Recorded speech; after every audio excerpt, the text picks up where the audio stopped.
This is session 85, I think, 86, whatever. Who would like to give a recap?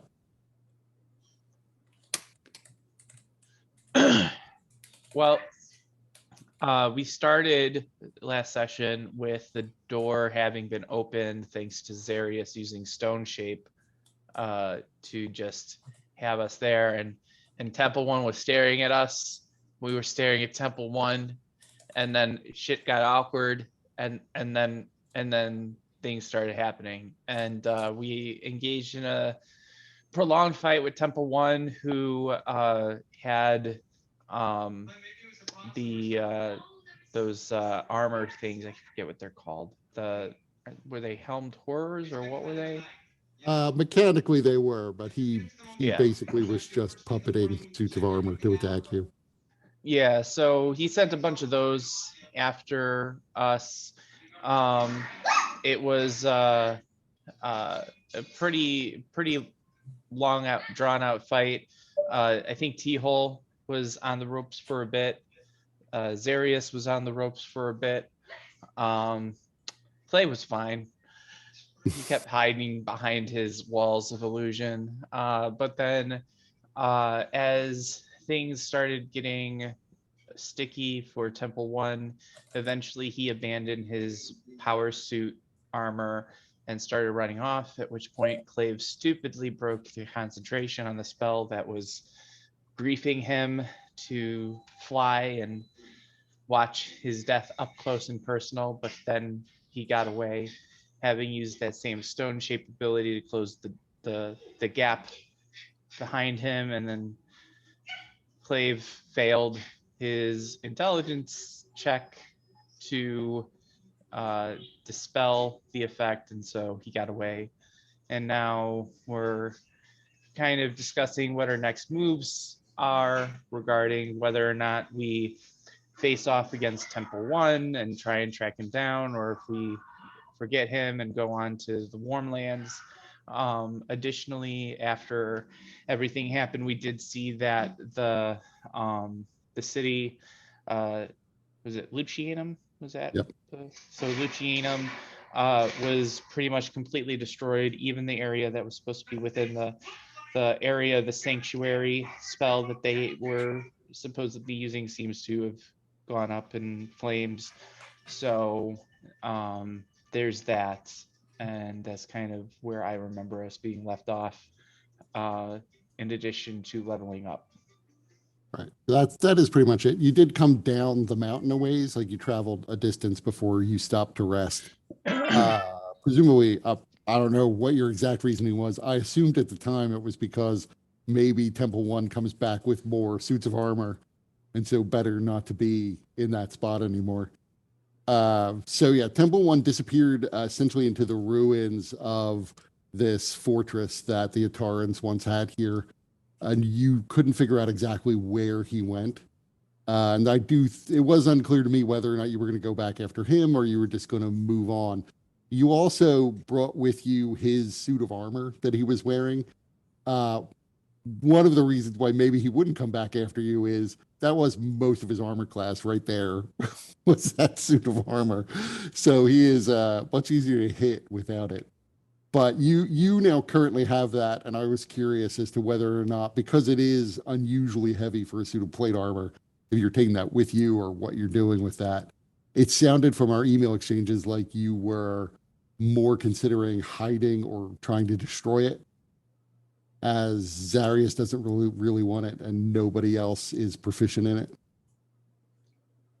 But as I said, it is something you can don and doff as an action. So even if you're not proficient, if you're just flying, you could probably take it a distance and then dump it hundreds of miles away.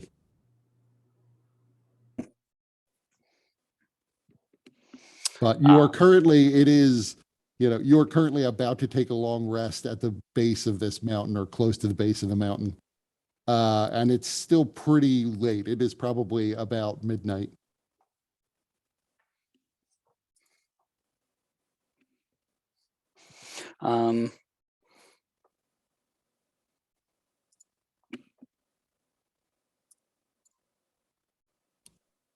Yeah, this armor.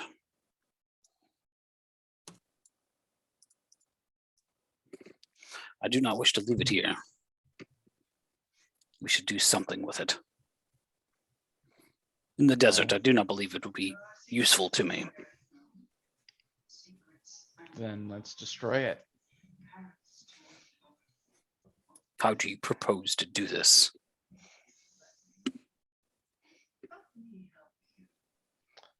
I mean, is it clearly made out of adamantine? It's not, you can tell now that you've seen it up close that it is adamantine, but it's not the normal black color. It's much grayer than that. However, adamantine does give off like a bluish, purplish light if exposed to magical light sources. So it's easy enough to test. So Glaive would say, we don't have to completely destroy it. We just have to disable it so that it's useless. We can do that by just dismantling it from the joints, or that would be my recommendation.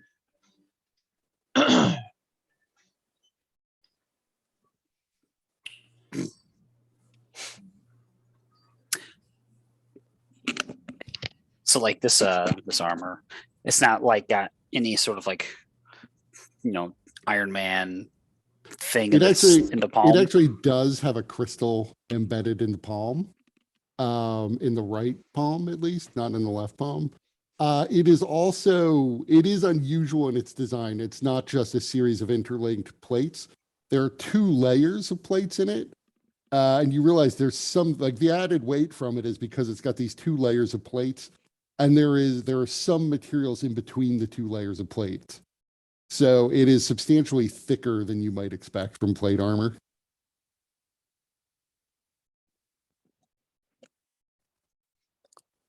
Do we think we could pry the 2 plates apart? So in order to do that, you would just basically have to begin to disassemble the armor, which isn't necessarily particularly hard. I mean, all plate armor can be taken apart. It's not all made of, like, it's not a solid piece of adamantine. Yeah. But so if you started like stripping parts off of it, eventually you would expose the inner layer, which is also segmented. And so you could take parts out there. I mean, the actual interior, when you open it up, seems as if it's padded. And the padding will move, will conform itself to whatever shape the body inside is. And that is itself a sort of magical effect. That padding you could very easily strip out. Can I use my proficiency in farrier's tools to see like how quickly I could do that with my tools? Yes, you could try to disassemble it with almost any set of mechanical tools that you have. So I would start pulling out, and it would be interesting for you guys to see Clave carrying around and pulling out this set of hammers and files and pliers, because it's very unusual compared to like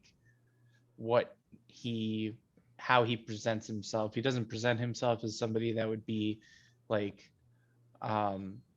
one to do any kind of physical manual labor, but he starts pulling these things out and he says, so should we start stripping it down and destroying it then? I mean, you might as well. I mean, it seems a better alternative than letting someone else take it, even for coin, which we have plenty of. Nobody ever takes coin when I present you with piles of treasure. Well, it is hard to carry. Right. We don't have the bag of holding. I guess I assume that like, we had so much to carry. I mean, mean, yeah, you definitely do have a lot of odd things that you're carrying, including a mummy. So, Yeah, so but you, that's you are Zarius, and kind Zarius of also has that whole bag of treasure. right. Darius carries gems, but I don't know whether or not they are like money that you guys can spend. I feel like they are keepsakes that Darius will never part with. I don't know what you're talking about. I had down that T-Hole's got 1,000 platinum pieces. I have 152 gold pieces. You may well have taken 1,000 platinum at some point, so I think that's fine. Yeah, I But have a so couple my hundred my gold, question is but right now you're looking at this padding. I assume you're just trying to destroy it, like just trying to rip it out without any concern for whether or not it could be put back together and function. ideally, so it couldn't be put back together in any Right. shape. So or you're form. actually trying to disable it. So give me a roll with your farrier's tools using intelligence with advantage because you're just trying to mangle it.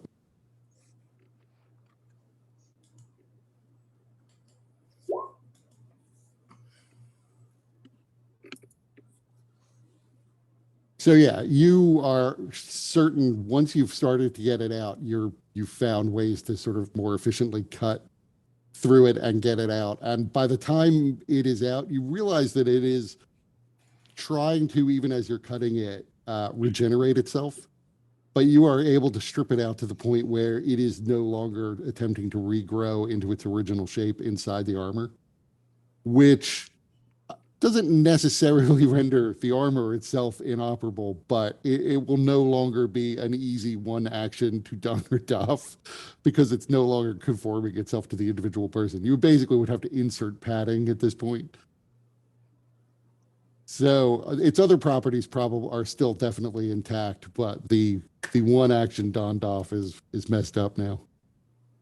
Could I also take some time to actually disassemble the plates? Yes, that actually wouldn't require a check. It might require some time, but you could do it during the long rest and separate all of these plates. You do realize now that it probably would be unlike normal plate armor, which virtually anyone who's proficient with armor smith's tools could put back together. This is unusually complicated because of this double layer design. And you realize that in between the two sets of plates, really they're just runes, scrolls, in fact, that just have magical runes on them. And so disabling some of the functions, you'd have to decipher the runes to see which ones these are powering. But you imagine that the plates themselves are, the +1 in the +1 plate armor is probably magic that was cast on the plates themselves. So these runes probably control the other effects of the armor.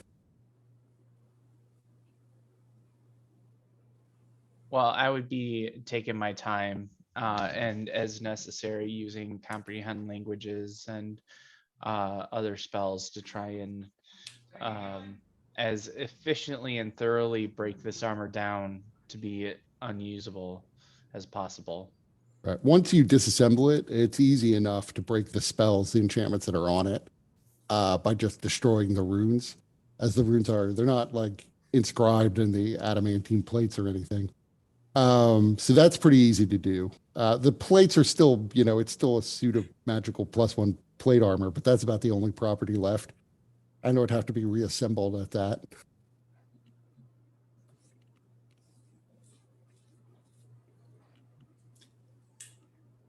T-Hole would be like just kind of watching over Clay's shoulder with keen interest.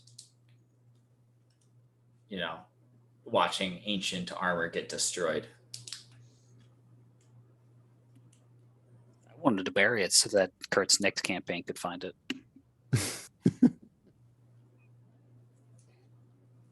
I mean, we could just like spread it around, bury sections of it in different places. Right. I mean, if you broke these plates up enough, even the +1 effect isn't going to be that useful. Like a +1 pauldron is not really a suit of armor.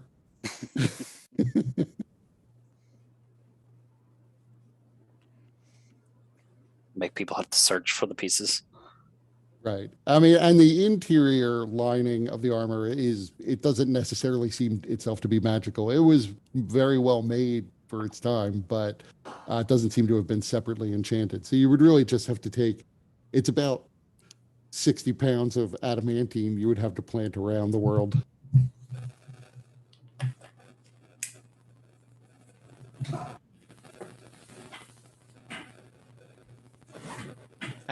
I mean, one thing we could do, because I mean, as long as we can carry it, it can transform into like the Windwalk, and if we just like at regular intervals dump some of it, and it's pretty effective spreading around.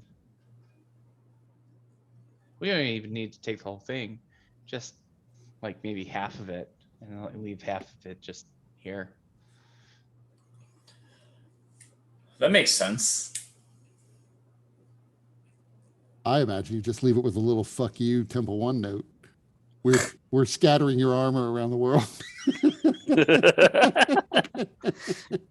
Actually, I was thinking of leaving a program delusion to do just that for when any kind of construct comes by that it just launches into an image of Clave throwing obscenities and mocking Temple One, and looking forward to the day that he's destroyed, and hoping that it's, you know, a slow process by Clave's own hand, but anyway will do.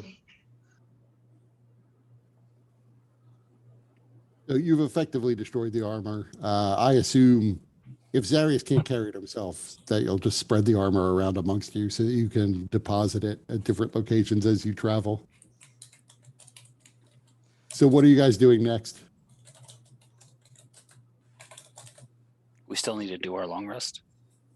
We could say you've completed that. It is now, the sun is now up. You How's can see Lucianum much more clearly that it's not, some of the buildings inside Lucianum do look like they survived, but the central keep that you were in, that has clearly been broken down into rubble. They used the protection wrong. I mean, it was, they were very clear. It was not necessarily a 100% sure thing that the magic they were going to use was going to overpower the Silver Throne. And basically, I just rolled dice and Silver Throne rolled higher. So they lost. Shit happens, I Should guess. we see if anybody survives, or should we just move on?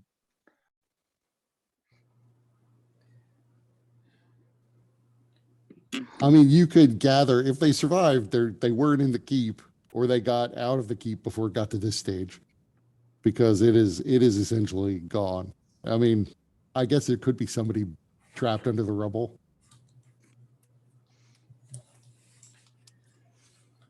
But I'm not going to say right now that it's like canon that that's how Kajika bought it. Suffocating under the rubble because the PCs wouldn't go check.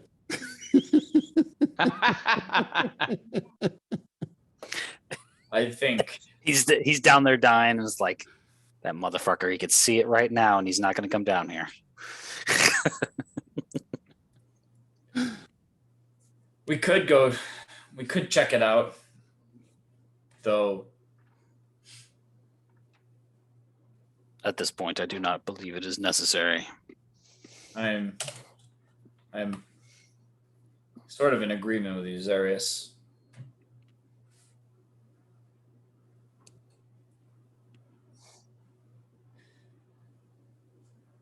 So I mean, I also don't think it would be helpful, but yeah,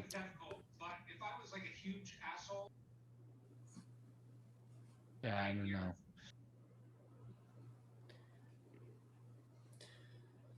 I mean, there are probably spells you could use to like check in with Kajika, sending or augury or something. Most definitely. I don't remember, I haven't actually prepared spells.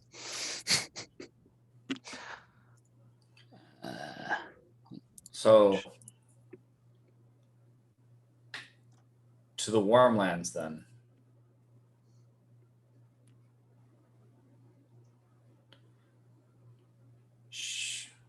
Pose. I mean, we need to find a cure for this disease that many of us now have. And Zarius's god said that we would find it there, so seems like the logical next step to go.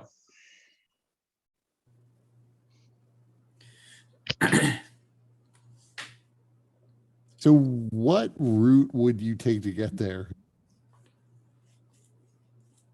So what do we know of?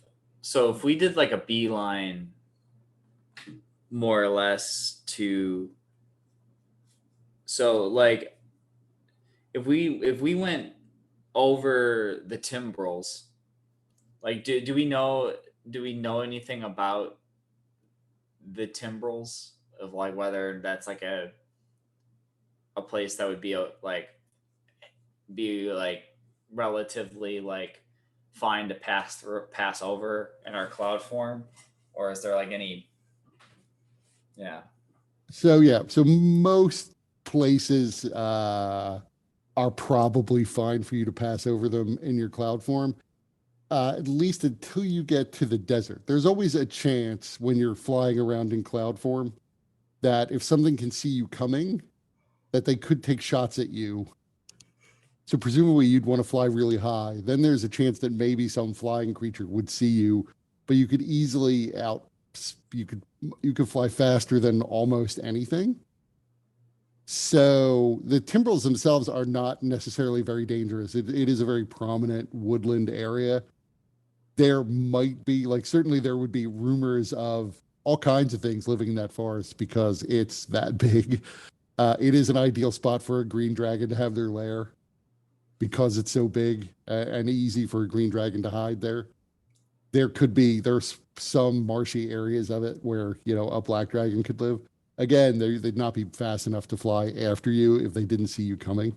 The timbrels in particular, probably very safe to fly over. The only time when you really might have trouble is when it just gets so hot and you're just not noticing it because you're in your cloud form and you're slowly dehydrating and not recognizing it. And that's really when you get over the deserts in Ismailir, which is a good distance away at the moment. And it gets even hotter if you fly over the Sea of Glass. And then double whammy because although the desert itself sometimes gets cold, it's probably not super cold at night because it's August, basically, the tail end of summer. But the Sea of Glass actually gets extremely cold at night because the glass just radiates all of its heat away almost immediately when the sun goes down. So there's sort of like two strategies. One is fly over the desert in the Sea of Glass, and the other one is fly basically to Il-Hashat and then fly around the water, basically staying over water where it's not going to be as hot or oppressive. But that is more circuitous to go that way. Also, just go over the skinnier part of the Glass Sea. Right. It's only you could do 100 that too. miles. Right. You'd still have a lot of desert to fly over, but you could at least most nights land and not worry about the cold.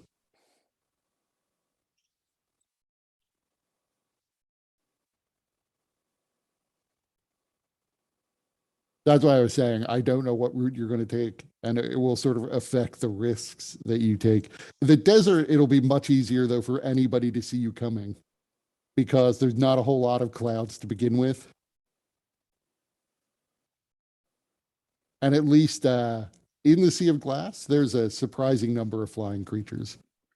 I mean, sometimes you'll get like blue dragons and the like in the desert, at least not necessarily ancient ones, but other ages of dragons will sometimes make their homes in the desert.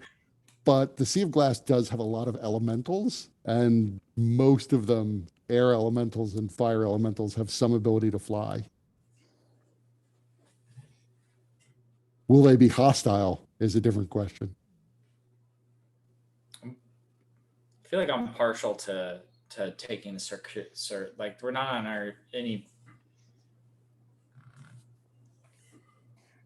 How many? I forgot. Do you know offhand how many miles a day we can fly? It's 240 miles a day.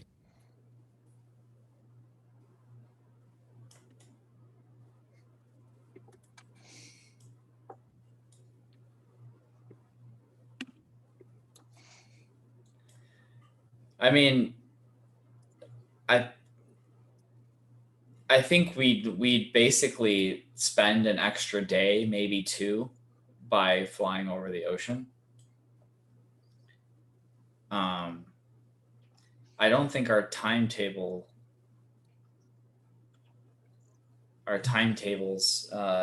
for the, as long as we don't teleport more, our sickness is that tight, like where like an extra day or two is going to make a big difference. So T-Hole would be kind of partial to heading to Il Hashat and then going this circuitous route and like stopping and stopping at any towns that they find, if it looks hospitable, have a nice bed.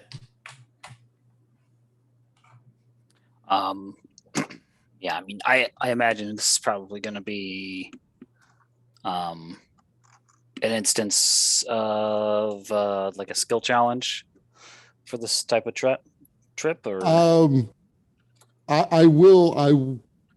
was thinking about this. I don't think skill challenges make sense because what skills can you use in cloud form? But, I mean, I was just going to see have people roll percentiles every few days. And then I have a list of things that might happen. All right. Well, it's a bit, yeah. I mean, basically what I was thinking is being conscious of the fact that we still need to eat and drink. Right. But so you travel, I assume that you travel for 8 hours. So you go your 240 miles and then you eat before and then travel for 8 hours and then eat after. It's only the only time you would really have to stop to eat and drink is if you're in extreme temperatures. Right. So yeah, I mean, once we start getting to that area, to where it's going to be noticeably a lot hotter, I would just be keeping track of time as best as possible, and basically trying to lead people back down, hopefully to a safe space to where we can revert and hydrate. This is again while we're in the hotter areas down here. Okay. I mean, I would add that I worked it out. If you take 10 minutes out of every hour to make sure everybody's hydrating, it really reduces you to 200 miles a day as opposed to 240. So it's not a huge loss of time if you're taking hourly breaks. But I think one of the things that we might need to discuss before we start heading out is how we communicate. Since we can't really talk, we don't have any ability to psychically communicate with one another. And you just leveled up. Why didn't you get telepathic bond? Because it sucks. It's an amazing spell, especially right now. Its duration is an hour, so we have to stop. You can stop every hour to hydrate and cast a spell again.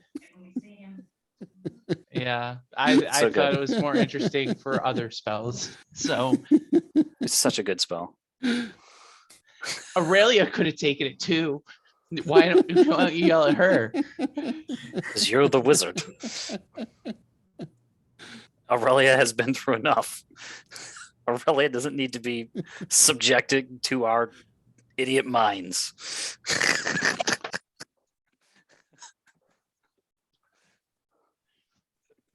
No truer words have been said.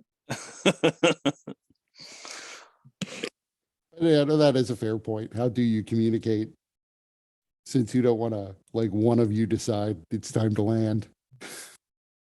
Everybody else flies along.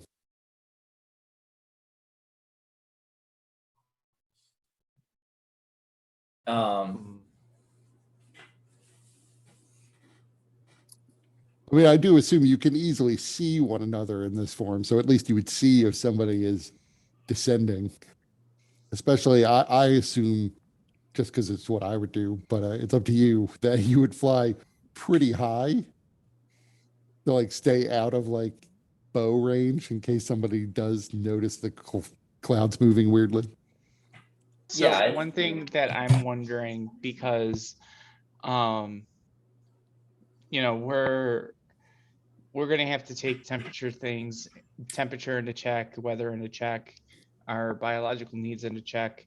We're also gonna have to have a good sense of direction. Yeah.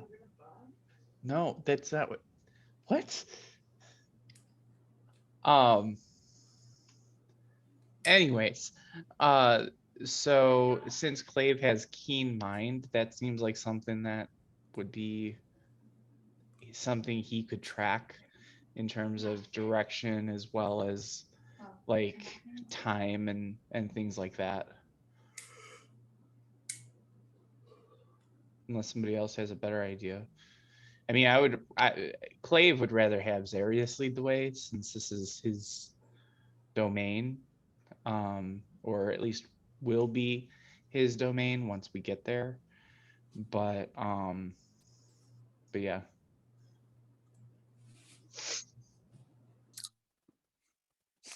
I mean, I could do that.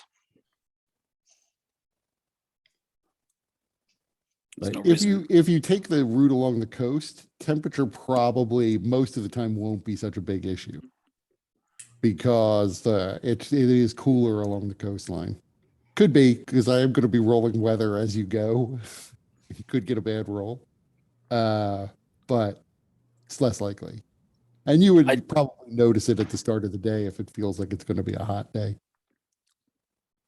My intent was to go towards Il-Hashat.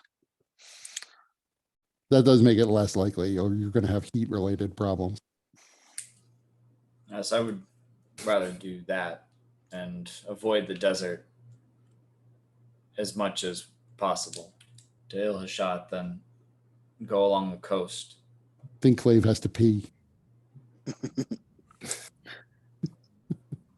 Like I was talking when he's muted. I got one of those Bosu balls for a chair, so I'm just having fun with it. I can see that. Working on my posture, staying active, the reducing other blood question- clots. Sorry. The other question, mostly, I guess, for Zarius, for us to discuss is where in the Warmlands are you going? Well, so we have Il-Hashat, Il-Kajah, Kajaya. and then Darmersha. Yeah, Right. Dharma Those- Shah. Darmersha. Those are the three, I guess, major-ish, major-ish cities. Right. Dharma. So Il-Hashad is like the second biggest city on the continent in terms of population. Mhm. Il-Kajah is very big as well. It's more than 400,000 people. Dharma Shah is about 200,000 people. Mm-hmm. Mm-hmm.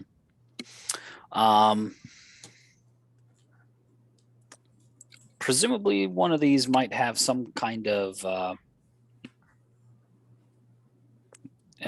Basically, this is something to consider. Was the Let me find the email again. God damn it. I get spammed with so much shit all fucking week.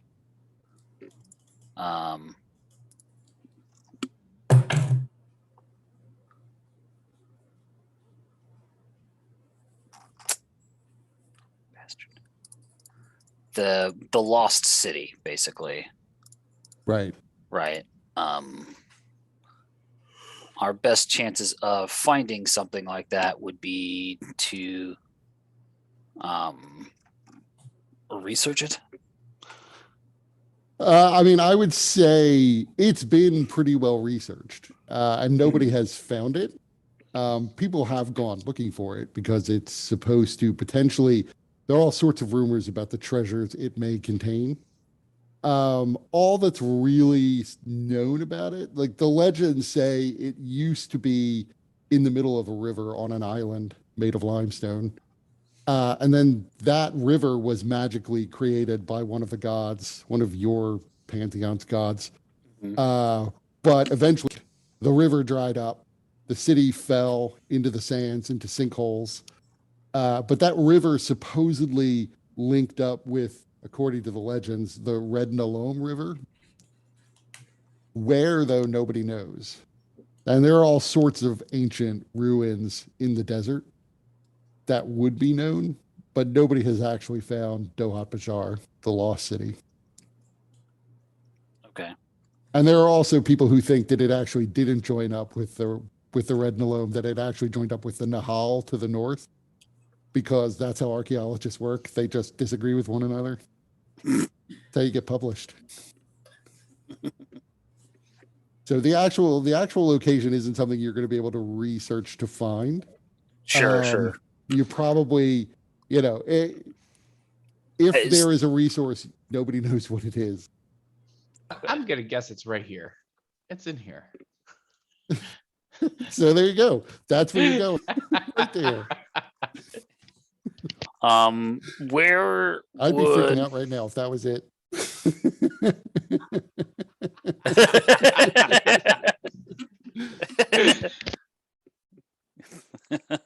I would like suddenly be like, is there something obvious that I drew on this map?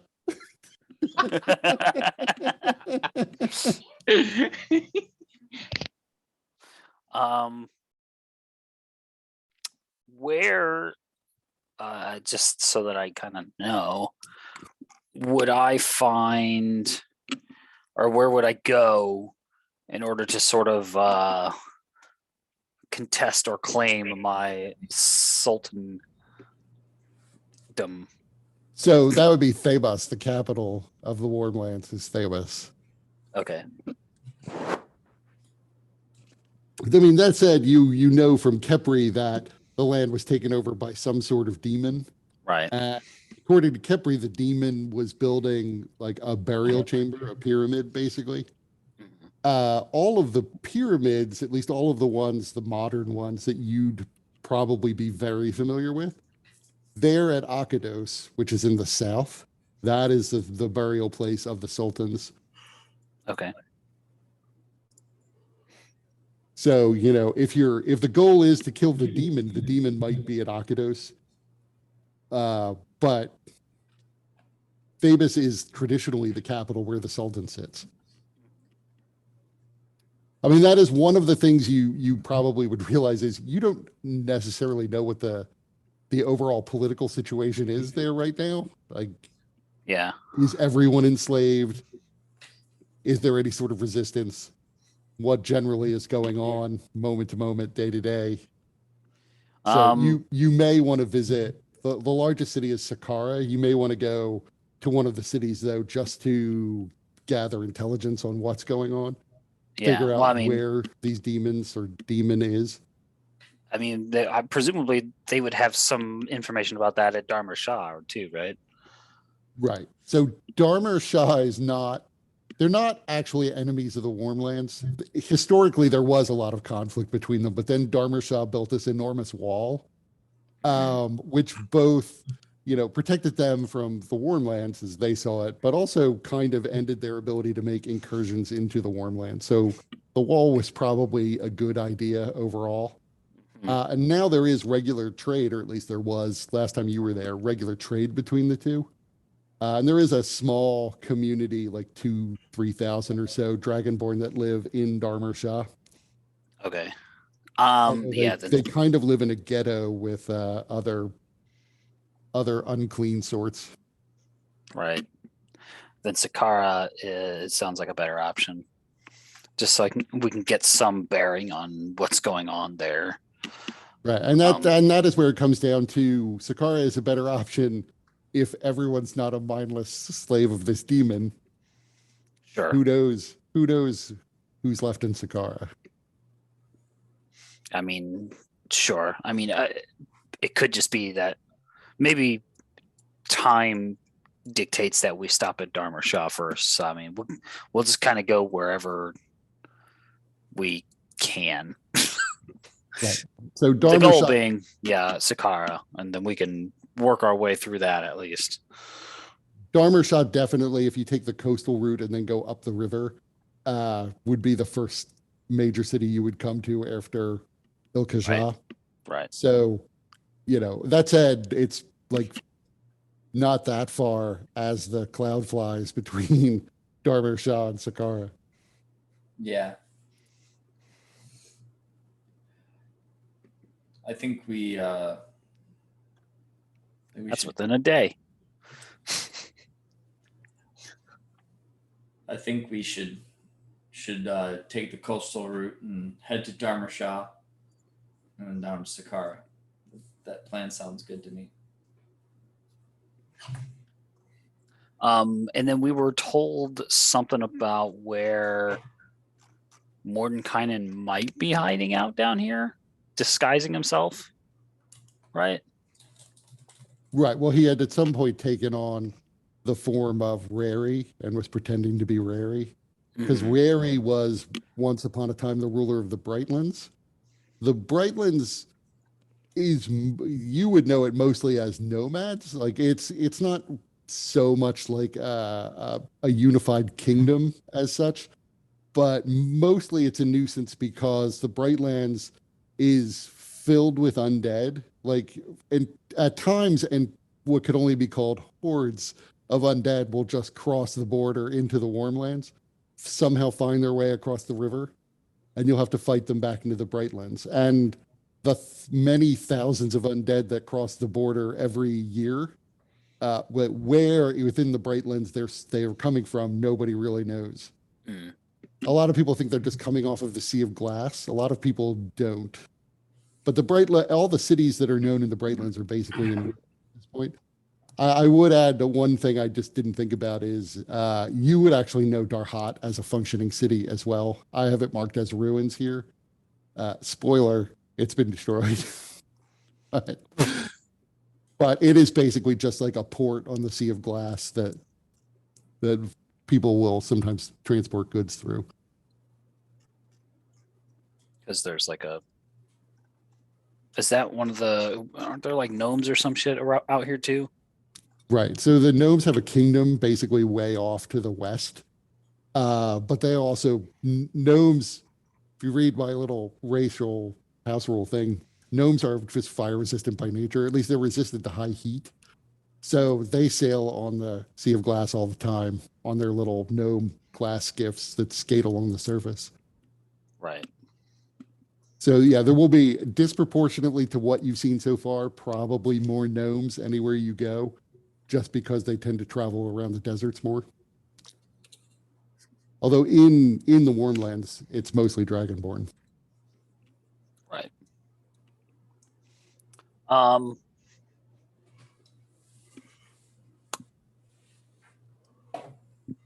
Yeah, sure. I think we have ourselves a bit of a plan at the moment. And then presumably during our time of dealing with these demons, one would imagine that Mordenkainen might make himself known if he is still alive and down here. Though he might still be pretending to be this Rary character. Well, wouldn't that be something?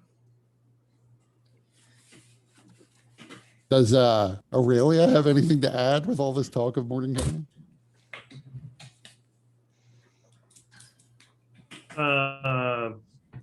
She's just waiting for whatever plan we decide, going along with it. Hopefully, doesn't die from astral death before she gets there. So, You still have a year and a half for that. It's only going to take us about 4 days, maybe 3 or 4 days. Okay. All right. In game, 3 or 4 days. However long that is out of game, I don't know. I don't know how transcendent this illness is. It's true. Time does work weirdly in my game.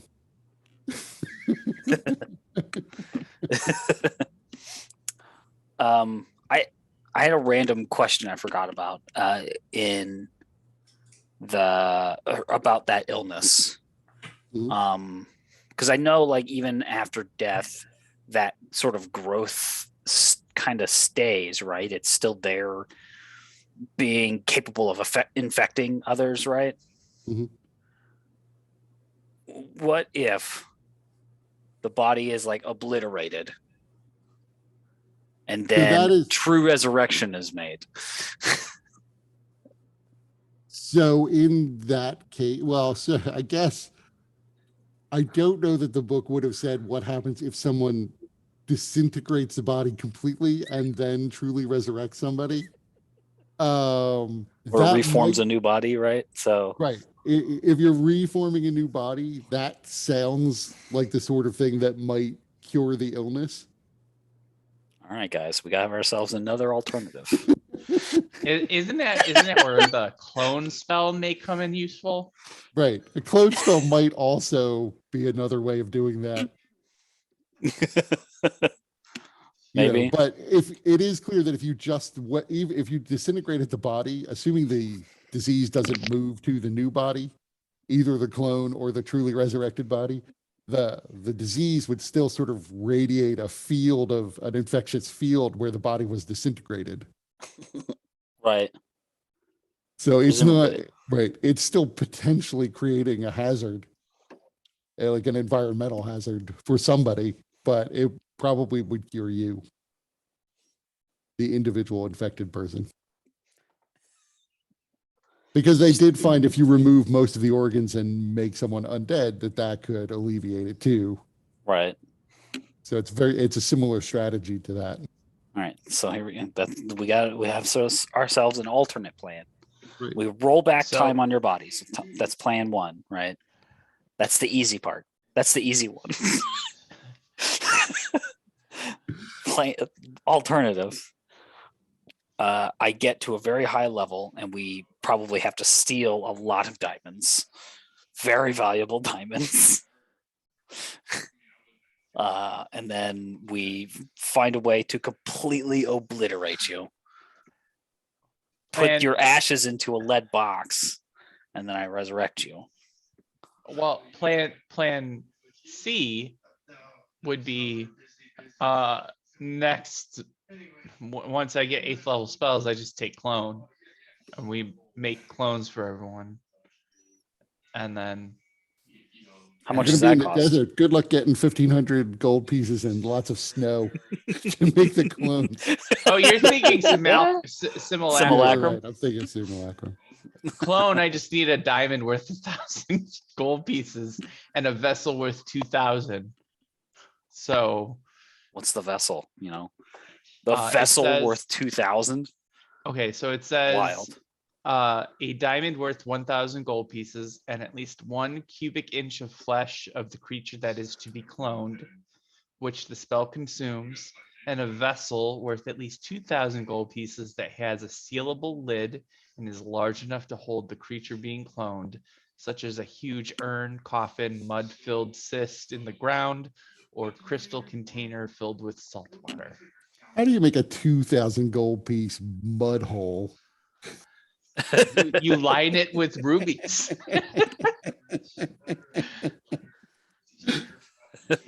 Or you just make sure that you 1,000 have gold pieces worth of glitter mixed with the mud. 666 gold pieces worth of glitter. Or a couple well-sized truffles.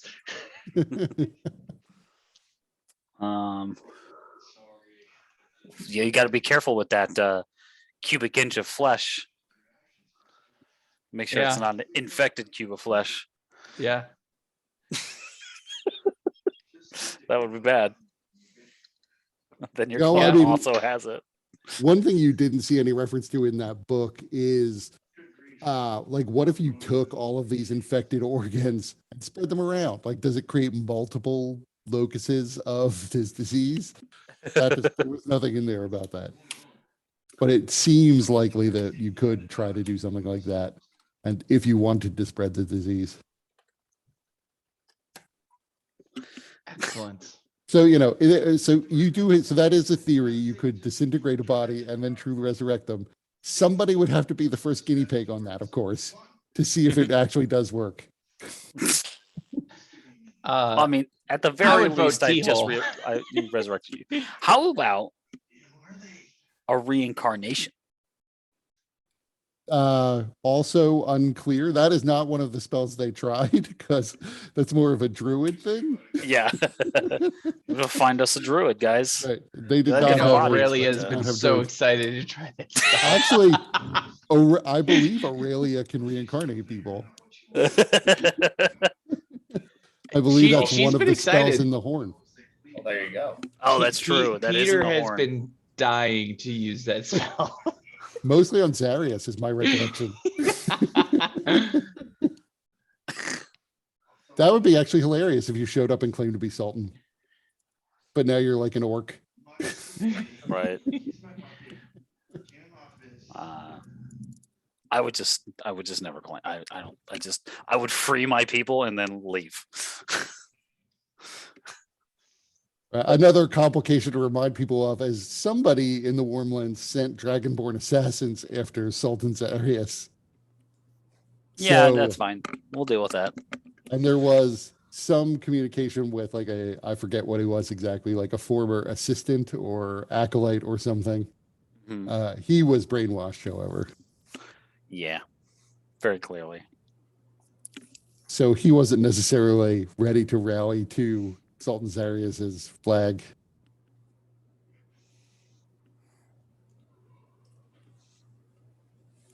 So we're gonna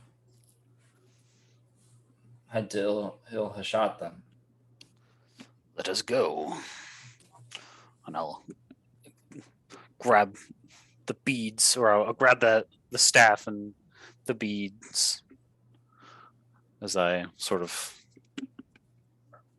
warm one up. So are we sure Cast that the we're spell. not going to try and look for Temple 1?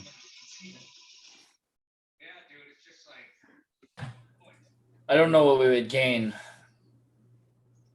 at this point to continue to look for him. Yes. He exposed us to a deadly pathogen, which now we may spread to the world. Seems something like that is worthy of the death sentence. I've once heard a saying, revenge is a dish best served cold.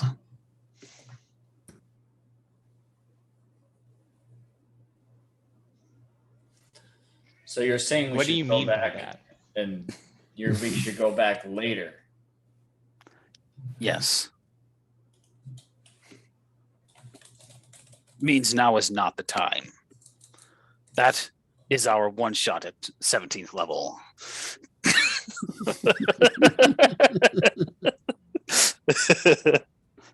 After he's just spent hours upon hours since we left, just building an army. And we go back and destroy it all.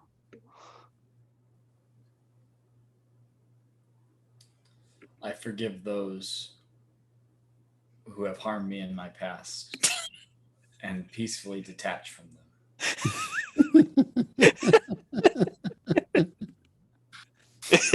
I'm not so highly evolved, I suppose. I do Teal believe- says that, and then suddenly he's proficient in strength saves. Right. I turned the other cheek. You actually do notice, this morning, particularly when waking up, you notice that T-Hole has like a little bit of a light in his eye.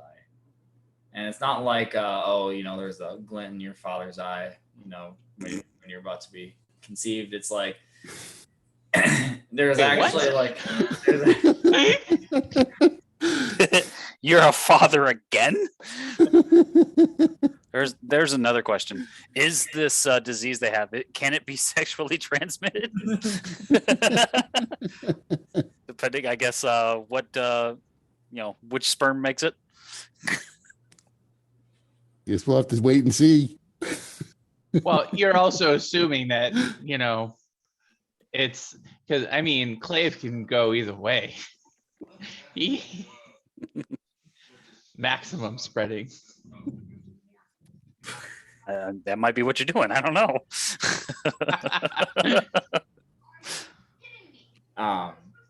But T-Hole's got like in his eyes, there's like almost a faint glow in them that you had not noticed, that you haven't seen before. It's like a reflection of stars, just little points of light dancing around.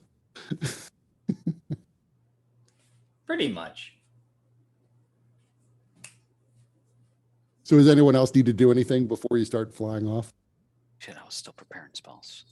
I guess technically Clave was making the case that, attack Temple 1 while he's weak. Don't let him build an army. Yeah, but clearly it's fallen on deaf ears. Like I said, we need our 17th level one shot. I'm just trying to give us some. I'm trying to give something forward here. You destroyed the armor. Tony, the 17th level one shot is gonna be Lucia Rossi. He's probably joined him, fucking knowing Lucia Rossi. Who knows the influence that fucking Nimrod will have? Nimrod, yeah. Probably, honestly, probably very little, if any. If there was one thing we could count on with Lucia Rossi, it's hard-headedness. That is true. Very true. That man will never change. No matter how much it would benefit him. Yeah, even if it would save his life. Save his life to tell one lie. He wouldn't do it. You remember early on in the campaign when that happened? I'm pretty sure it's happened more than once, but go ahead. Tell me about this one again. I don't remember specifically, but we were like going through the city. We were like on the run or something, and somebody confronted us, and Lucia was like, "No, I'm Lucia Rossi. Obviously, or something." Yeah, again, I'm pretty sure that's happened multiple times. Lucia Rossi's going to have a kid pretty soon. So that kid's going to have it rough when Lucia Rossi's like, what? There's no Santa Claus.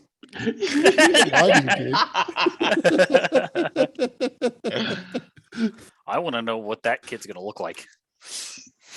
Ooh. A new race? You're going to invent a new race of people? Just cancels out. Human.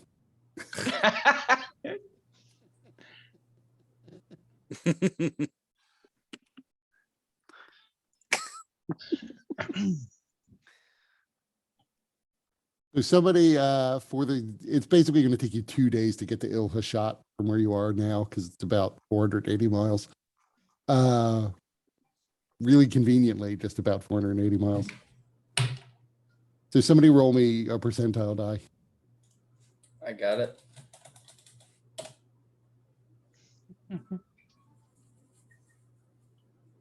Check something.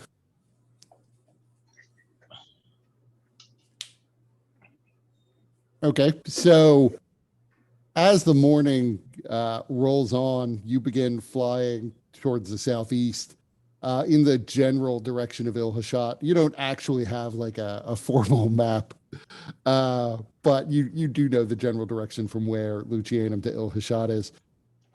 As the day progresses, though, storm clouds begin to gather, and you realize that rushing up at you from the very direction that you are traveling is a massive thunderstorm. Everybody make me strength saves. Damn it, you people. Ah, Time. shit. Strength.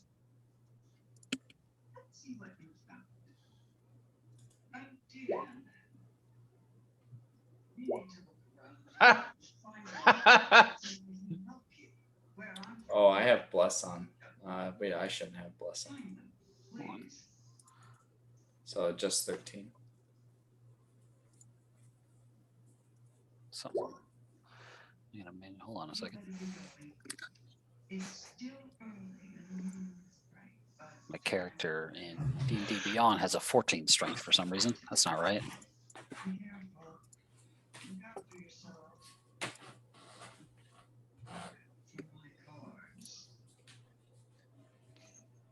Gotta fix that.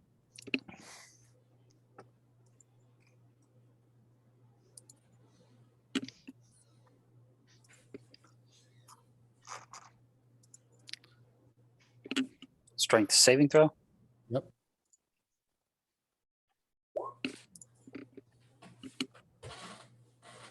Okay, so all of you take, except Aurelia, all of you take 3 whole damage, and you are separated. You at this point, if only Aurelia actually made the save, but that means Aurelia is the only one who's like still on course for Il-Hashat. The rest of you are just pointed in random directions, having been whipped around by the storm, and you no longer could see one another.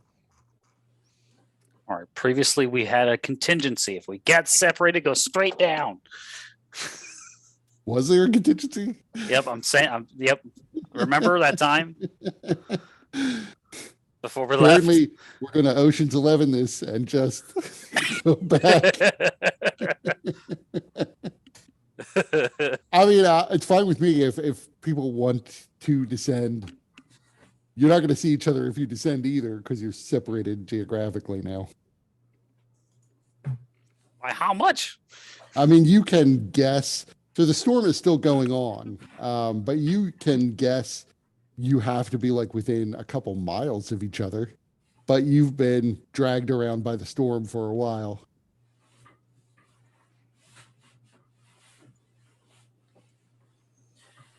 And there is a risk if you don't descend, I would say there is a risk that you will continue to be dragged around by the storm Right. and potentially suffer more damage. And maybe I won't roll 3 damage next time on 2d12. That's the nature of the 12s.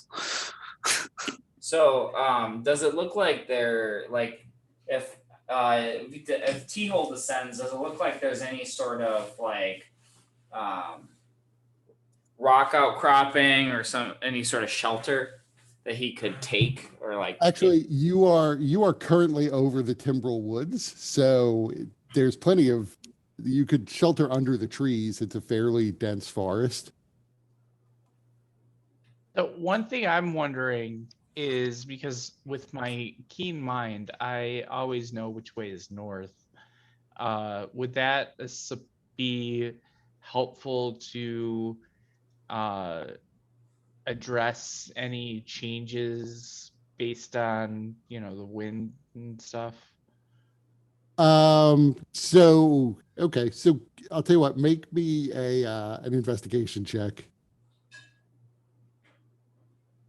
You definitely know which way is north, so you got that going for you. You can make it with advantage, I guess, because of the 15.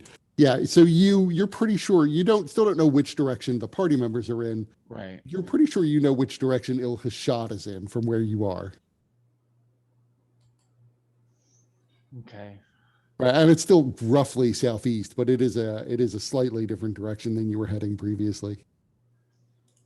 So I think what I would do, especially like, well, we're in a storm now, right? It's like a thunderstorm. Right. So we wouldn't even be able to see each other, even if we did go back up into the sky. Right. That's the problem. If it was only you in the sky, you probably could make one another out because you can't be separated by more than a couple of miles, maybe. But the other clouds in the rain just will reduce visibility too much to see wisps of cloud at a distance. So maybe Zarius could do it. So what Clay would probably be doing is he would go down. He would spend let's see, I think it's 6th level. Yeah, he would spend a 6th level spell slot for major image to just like have fireworks going up in the sky. And then once that went, because it doesn't require concentration or anything, and once that started going off, right beneath that, he would create Leomund's tiny hut and just kind of sit tight. Okay, so you're Presumably landing. making it bright enough and whatever for us to see. Yeah, I mean, The hut itself. Well, yeah. I mean, So the hut would be Clave's natural tendency anyways is for like colorful rainbow type energy, either that or like dark, like edgelord stuff. There's no real spectrum, it's one or the other.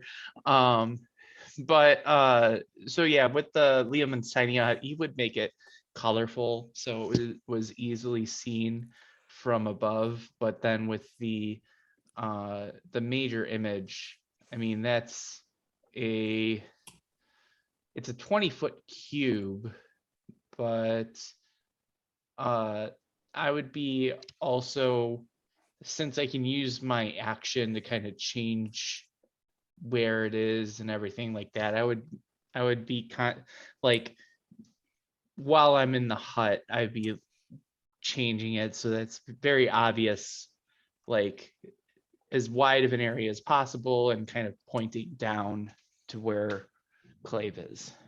What's the range on the major image? 120 feet. So it's not very high, but still it is bright, and it would be over any kind of tree line, I imagine, unless we're talking like redwoods. So, well, 120 feet is enough. But the Timberwolves is a huge forest, and the trees where you are incredibly old. So there are a lot of them that are, more than 100 feet high. You could definitely find a spot where there's a tree line above you or a canopy above you where you could cast it beyond that. But so you're gonna have to land first. So what I'd like everyone to do is roll me initiative, just to see like what order people are taking these actions in. Because if people have already landed when you cast this, then they're gonna be underneath the canopy of the trees, Mm-hmm. and there's a storm going on, so they might not hear it. And if they don't land, they might get sucked up in the storm again.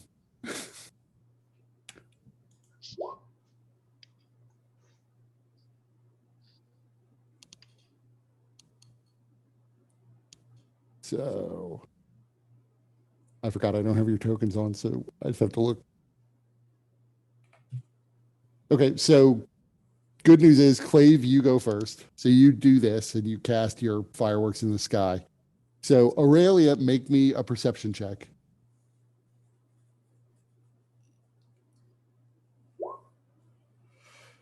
So you can see these fireworks. They're a little bit to the north of you and a little bit behind you. But you can see that there are now fireworks going off over the treetops. Okay. The international is it- symbol for Clave is here. Okay, all right. Yeah, because this doesn't sound like anything I want to be part of, but I guess since it's Clave, I will turn around and go back. Yeah, I mean, maybe you hate fireworks. That is very much in character. And you'd be like, ugh, I don't want to go back there. That looks too festive.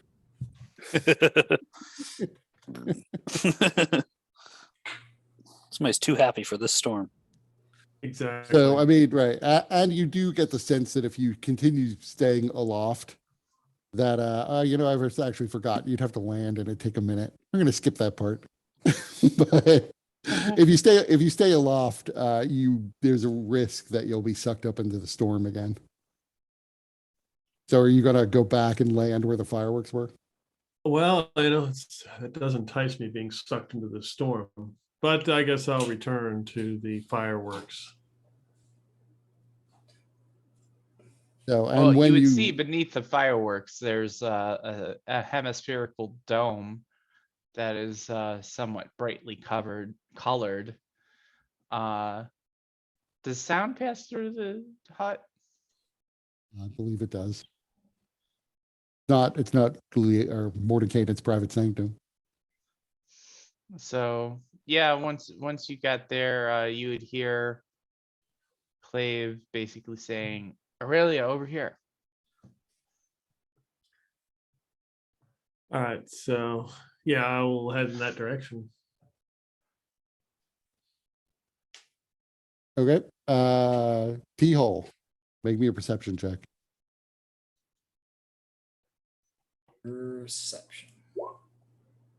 So you also can see these fireworks in the distance. T-hole will head over to them curiously.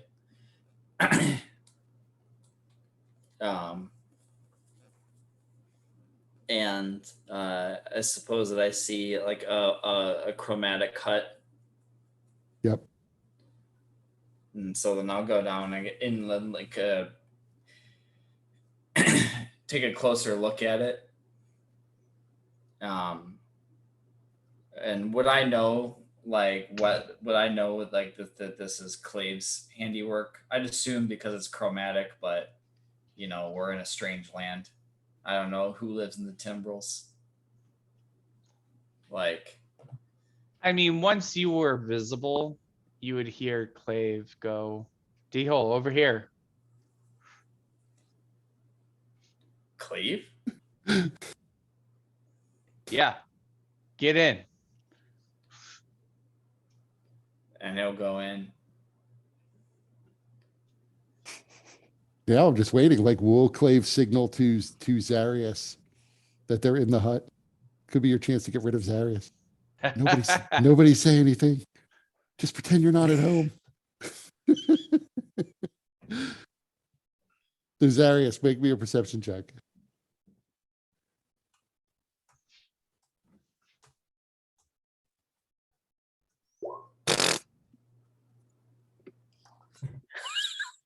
So yeah, you're lost, man. You don't know where anybody is. You're not exactly sure which direction Il shot is. It's fine. You can't see any. I mean, if you could find the river, but the river is kind of hidden in the forest itself at this point, you might be able to get a sense of like at least which direction is south. But yeah, you're just lost. So I'll just like go down into the tree line. I don't want to go all the way down to the ground. What I'd like to do is find a suitably large branch of a tree. That's and easy. Reform on it so that I can, and hopefully there's a branch that I could like fucking grab. I mean, I would say it's easy enough for you to. So the trees in this forest, a lot of them are huge. Not exactly like as wide as redwoods, but 4 or 5 feet in diameter is not unheard of for some of the trees. So yeah, you could definitely find a branch that's like large enough for you to stand on. Alrighty. And that would have like a handhold so that you don't fall off. It's really a shame my passive 20 didn't kick in here. Fucking 8. Yeah, so I guess I'll just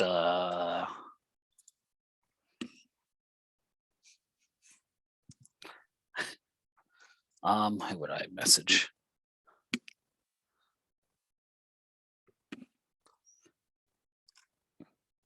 Where's my message spell? Or sending? Oh yeah, I just noticed the chat.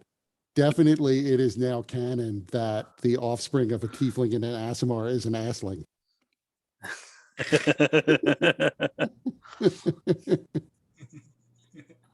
Emphasis on the assling.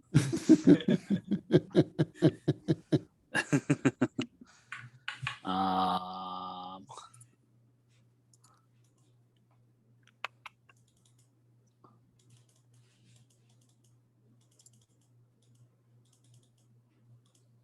oh, actually, you know what? I didn't prepare sending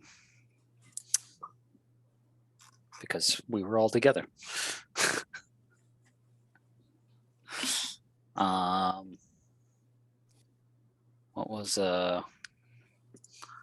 What was on the beads?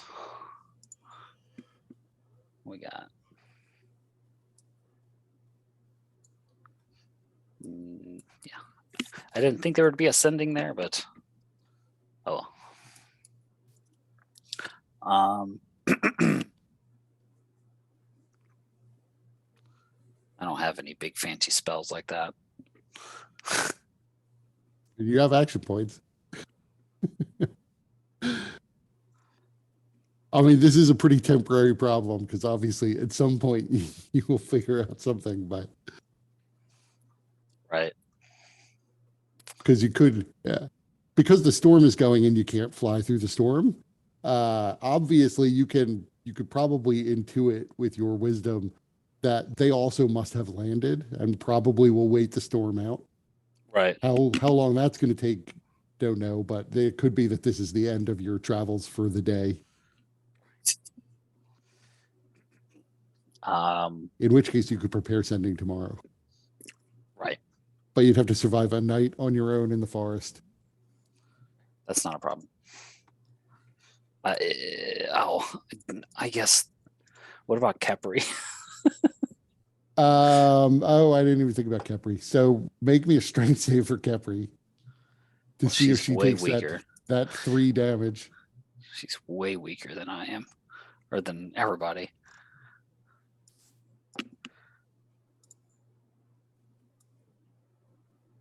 I mean, she's probably going to take the 3 damage and be lost. Yes, she takes the 3 damage.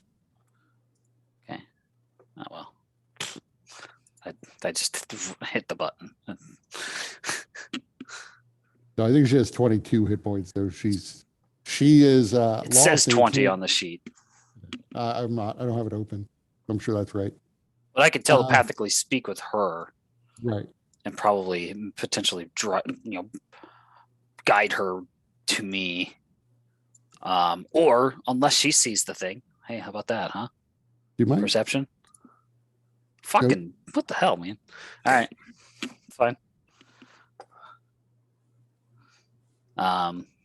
Yeah, so I'll just guide her towards me in this wind as best as possible. So at least underneath the protection of the canopy of trees, there is wind. It's not super bad here. I assume you landed low enough to get out of the worst of the wind. Right. Yeah. Not right at the treetop, but the tree you're on is swaying quite a bit on occasion. Not enough to like knock you off or require an acrobatics check. But it's just the effect of the winds passing over the tops of the trees.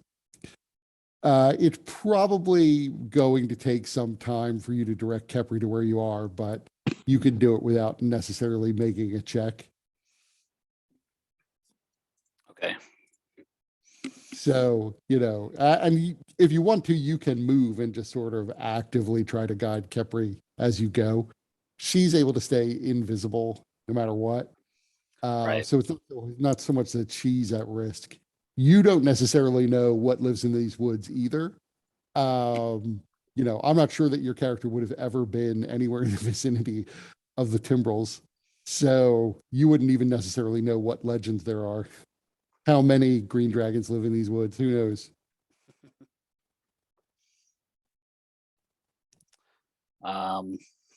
but it is still raining. You are still getting wet because of the rain filtering through the trees from above.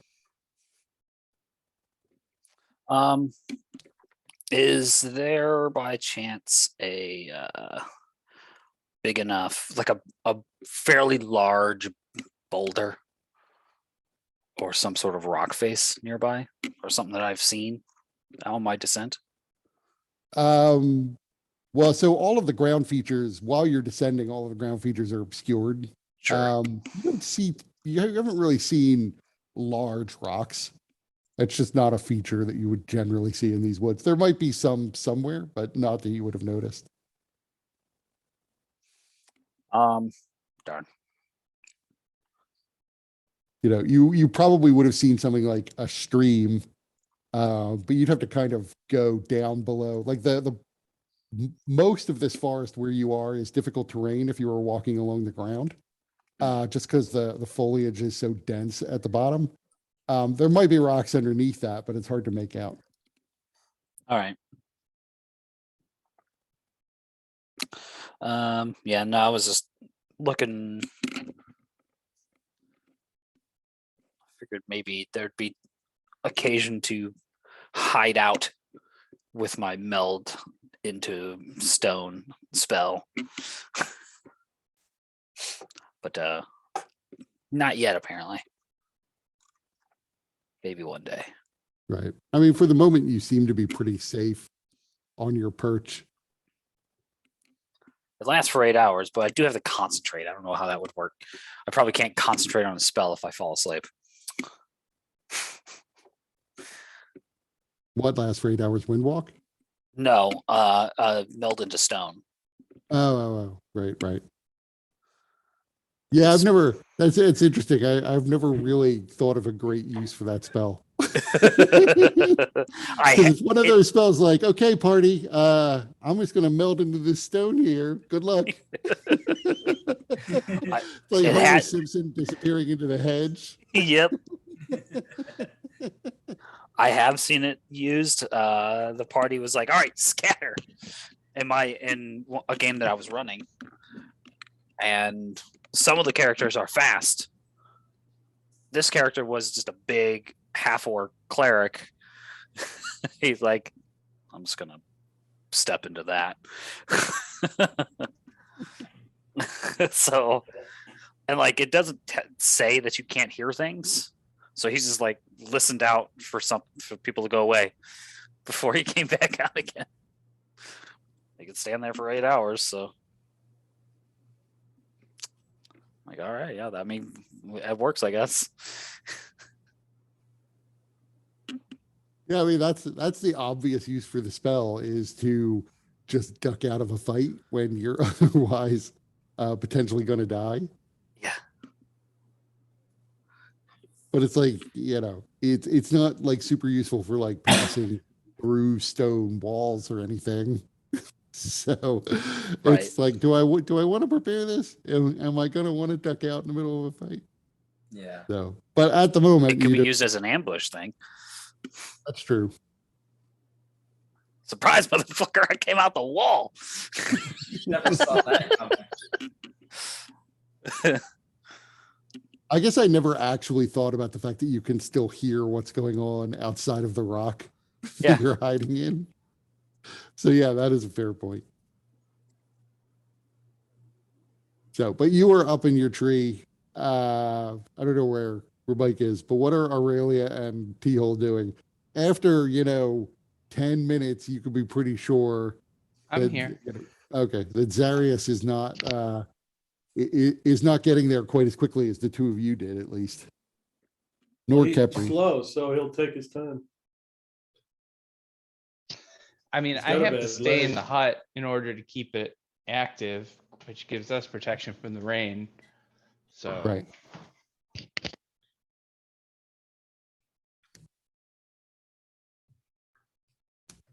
Only it's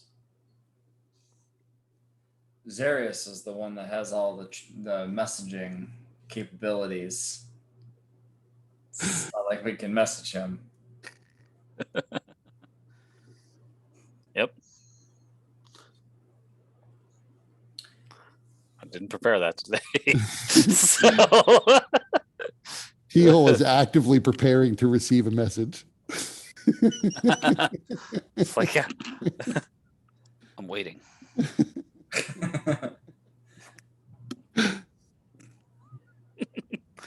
Is Aurelia doing anything? Just waiting on Zarius. He'll figure it out. I think Teal, like after like 20, 30 minutes of Zarius not arriving, he might go out and like fly in cloud wisp form, like fly straight up to see if he can like find him or like see his cloud form, like kind of a long shot, but if like he happens to be somewhere nearby within view. Okay, so you fly up to the point where you can get a look around. So make me a strength save with advantage, because I assume you're not going super, super high. That's correct. Hey, thankful for advantage.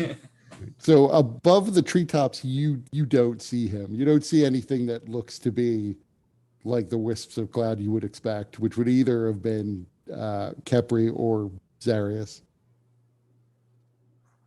I mean, I will say if he could survive the storm, the illusion I have that's fireworks, it's until dispelled. It doesn't have a duration anymore. It's gonna do that forever. So Right. I assume, however, that since he didn't see it in the first instance, he's far enough away that now that he's basically standing on a tree branch, he's just not. I mean, maybe when the storm clears, he'll be able to hear it. Or if he wanders around, maybe he'll wander within a point where he'll get another perception check. But right now he's just out of line of sight of it.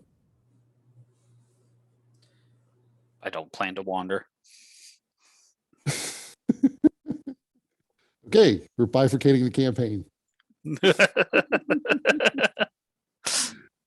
So I'll see you three next week, next Friday, and we'll just go with Tony's campaign. so Yeah, so go back into the hut then and just like wait out the storm.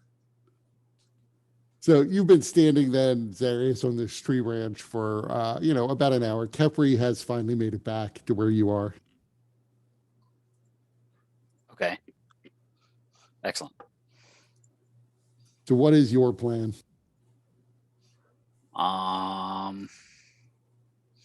We can. Let's see here.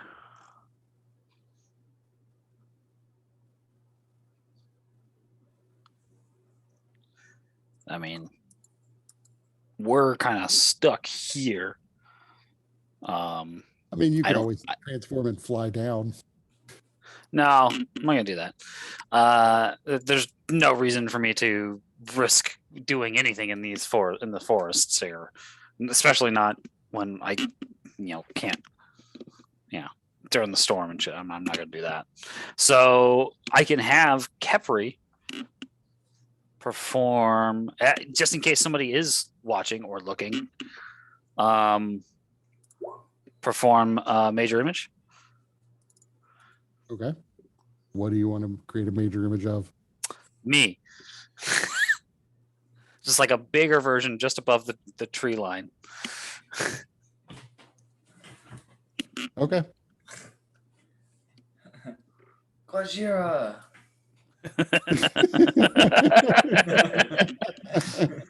I mean, it has to fit within that 20-foot cube. So Yeah. little more Godzuki.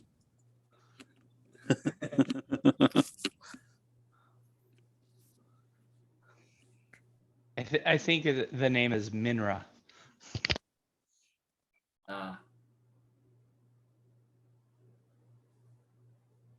There's a funny episode of Tacoma FD where one of them gets made fun of for looking like Minra, Godzilla's child.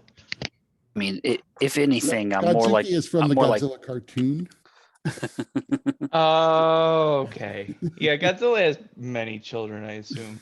Kind of If got in- around. If anything, because of my metallic scales, I'm more like a King Ghidorah. It's like shiny gold. So now that an hour or so has passed, what are the people inside the hut doing? Anything new? Did T-Hole see the major image? No, because he did that after half an hour. That's fair. That only lasts for 10 minutes. I tried. Guess Um, Teal's not gonna do anything new. He's just gonna wait out the storm. We can have ourselves a little bit of light here below the tree line. I don't know if maybe you can spot that. So Some dancing lights. I also have my torch. I mean, the torch would be kind of out, I guess, out-ish. right. If anybody is trained in survival, you can make me a survival check. Of those guys. I don't know that anyone is, but so yeah, I so am. you're not, you really have no idea how long the storm's going to last, which is what that would be for. But it doesn't seem as though it's lightening up at this point. If anything, it's getting more intense above you, though you are pretty well protected from the worst of the effects of it in the forest. And it seems as if, it's probably going to be a couple hours more at least before it has completely passed. So at some point, you may all want to try to just rest.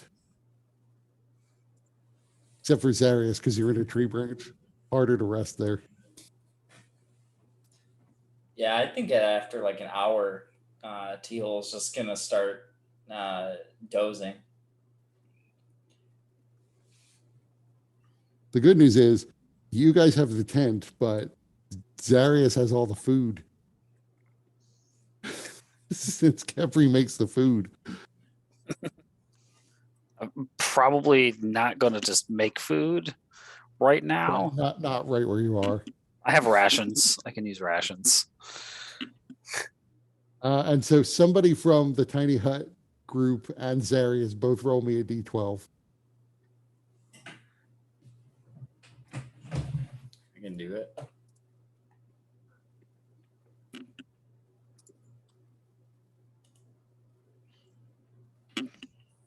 Okay, so several hours have now passed. It's still, middle of the day, but nothing you've not seen anything new. The storm is still going. It's been about 4 hours now. It's not quite as intense as it was at its height, but it still seems like it's pretty strong. Can I go up to a higher branch, like mist form, then reform on a higher branch that I still think is going to support me, but I could see the sky more, just so that I can catch, maybe ascertain, how far out maybe the storm's going to be going. Can I tell? You could try to do that. So you fly up to a higher elevation. Make me a survival check. Such a shit roll, but okay.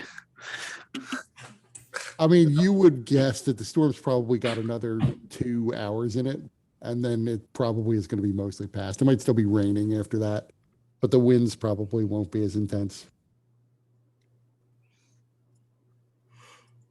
Okay. Yeah, I'm just hanging out till it feels calm enough for me to start gliding through again, or at least go up and try and find the stream that runs through this lake or this forest. Right. So you don't necessarily know where that is. Right now, right. I'll check. Yeah, later. I'll once it's clearer, or at least not blowing me around. Right. So 2 hours pass and the winds have died down. It's still raining pretty heavily, but it's not, you don't hear the thunder and lightning above you anymore. And it probably takes you, another half an hour to locate the river, but you do find it, which at least gives you a pretty good sense of which direction is southeast again, and from that, which is north.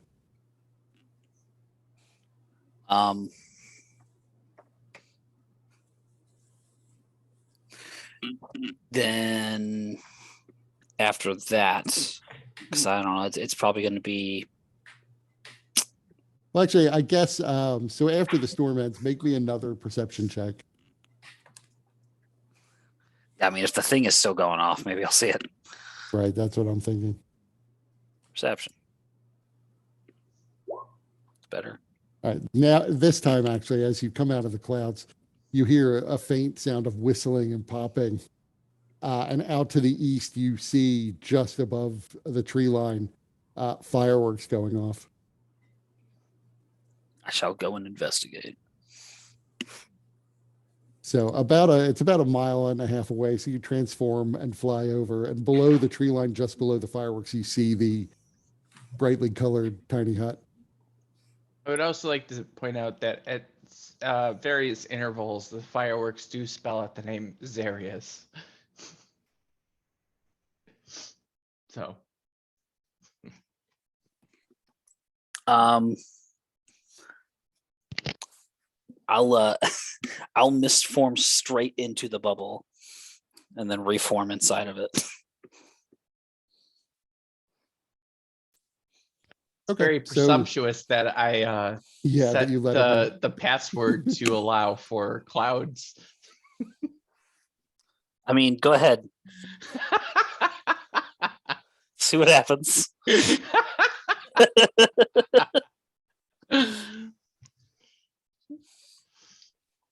Yeah, you probably come in. So I'll dispel the shit out of that bubble.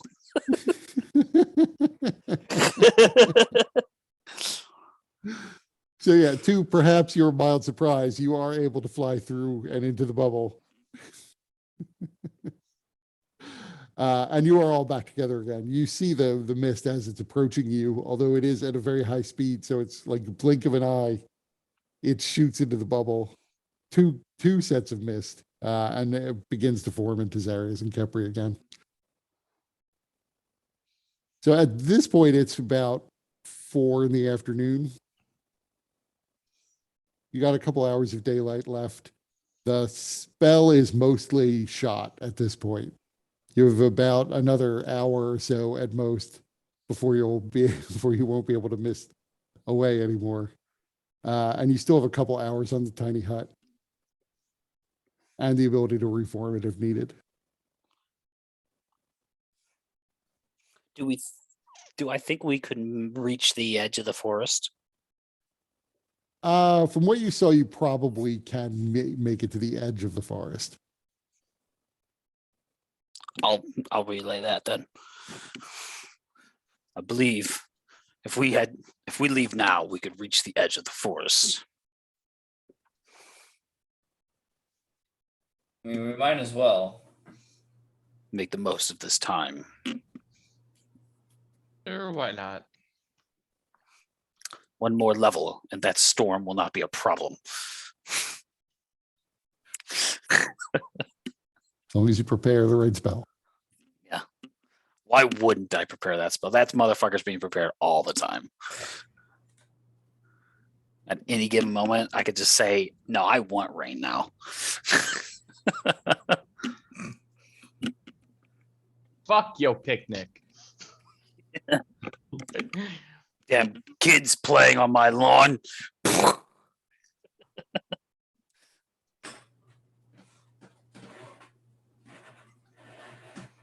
So you make it to the edge of the forest. You could see the southern part of the Imperial Marchlands that you're in right now.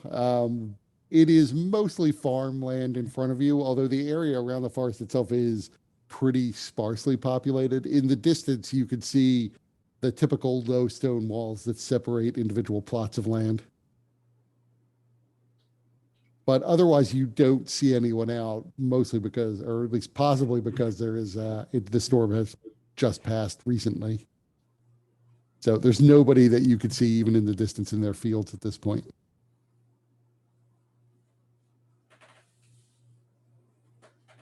So that's about it for our wind walk and everything.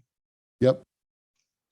So at that point, Clay would look at everybody, say, all right, what kind of inn do you want to stay in tonight? One that is not easily noticed. It's not as fun.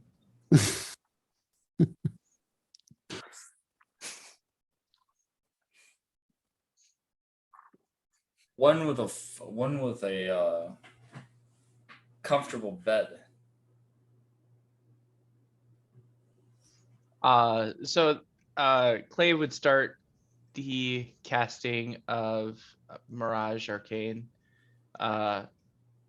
He would leave most of the terrain unaffected. He would only create a small clearing around a nice little cottage where we can all have our own room, as well as a common living space with plenty of chairs and very comfortable beds.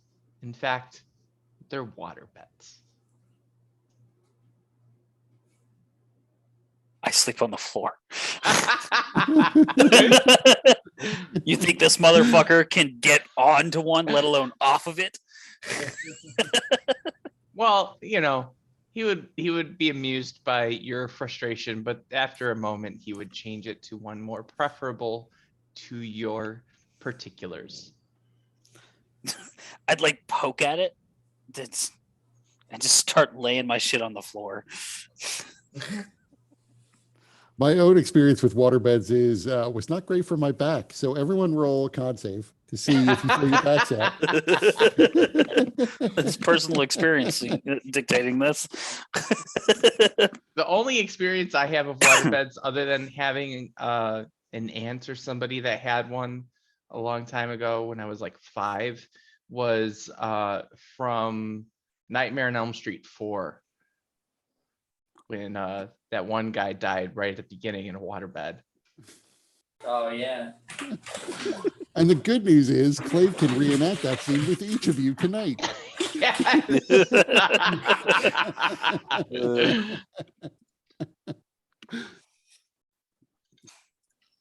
So yeah, so the night passes.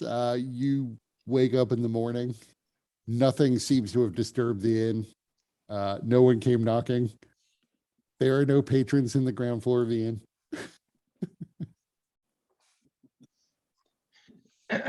And although it was supposed to be a 2-day journey to get to Il-Hashat, you realize you're about a day and a half out now, as you only made it about half a day's worth because of the storm. So I guess we'll just continue to head to Il-Hashat then. See if we can get a full day's journey. Oh, I almost forgot. Every night, so long as I don't have to use it, or hold on, I did successfully use it. How many days has it been since I've successfully used my divine intervention? Because I got to wait a whole week before It's been 2 days. All right, we got to keep track of that, just in case. I will say, as we're getting clear of the area, I would use my action to cover the entire area that we were staying in, the entire mile cubed, in just very thick gray mist. Okay. Right, not to be noticed here. Yeah, but they may notice a mile of mist, but then what are they going to do? That's worse than a needle in a haystack. Clearly, they were here. So since the area is filled with mist, obviously no one's going to see you fly up into the air again. Somebody roll me another D100. I'll do Oh, it one this time. before heading out, like Teal's gonna have his tea and attempt to read the portents. Okay. It's a wisdom I would make sure that there's a Wisdom check. nice fire for you to heat your tea up on. check. Hey, I made it. Yep.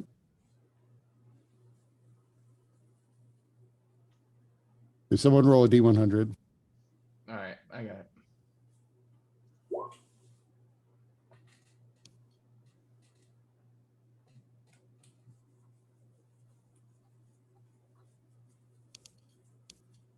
So you are fairly high up in the air again, but as you are traveling in the middle of the day, probably about 2 in the afternoon, below you on the ground, you could see there are a group of soldiers that have surrounded 3 hill giants.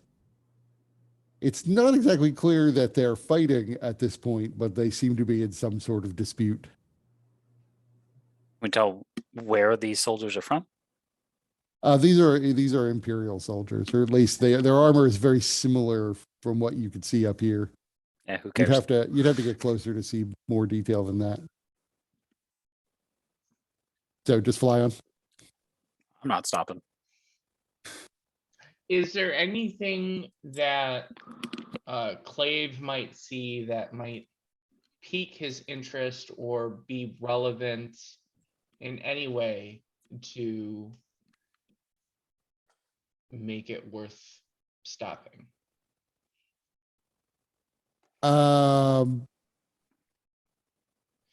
Because there he doesn't- he other than doesn't- other than what I've described, there's not really much you could see there. So probably not. The only thing I would say about that is, so far as you know, giants are in league with demons. So you wouldn't necessarily expect to see 3 hill giants in Imperial territory to begin with. But you don't really know that much about the nature of that alliance and if all the giants are involved or what. So I don't know of how interesting that alone would be to T-Hole, but that's the most obvious thing that pops into my head. Yeah, I guess it's also difficult because we can't really confer with one another.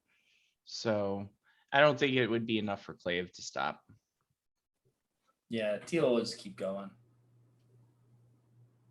So at some point over the course of that day, you're sure you've left Kvor, the central territory of this continent, and probably passed through the Sultanate of Andalusia, so that you are in, there are many sort of small baronies, for lack of a better word, that populate the upper part of Ismailir, but you are now officially in Ismailir, in the plainlands before the actual desert. But you land in a relatively sparsely populated area. It's not even clear that this land is claimed by anybody. It's just tall grasses as far as the eye can see. And you bed down for the night. And someone roll a D12 for me. Are you keeping like a watch? Yeah, I think we would be keeping a watch. In your magical inn? Well, yeah, I guess I'm think curious what the magical inn would be this time. Yeah, so what does the terrain around us look like? This is pretty flat. It's pretty flat. Like I said, there's an occasional tree or two here or there.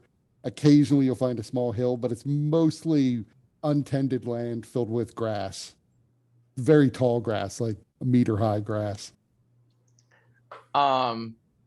So just because Clave is feeling a little bored with everything, he is going to create a large stone tower that's surrounded by a maze, like 10-foot high stone walls that just are like kind of like a circle maze or a hedge maze or something, except made of stone. Okay. But none of them actually can access the tower. They all lead to dead ends.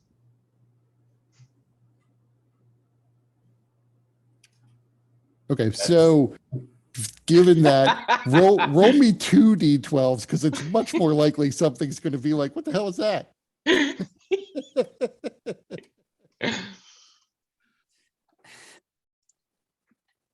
So I need another d12 rolled. Okay, so actually the night passes and looking out from this tower, you can see there are several people that appear to be wandering through the maze. But they don't necessarily appear to be remarkable in any particular way. They probably live, within a couple of miles. And as they looked out in the evening, they saw this tower appear out of nowhere. They might die there.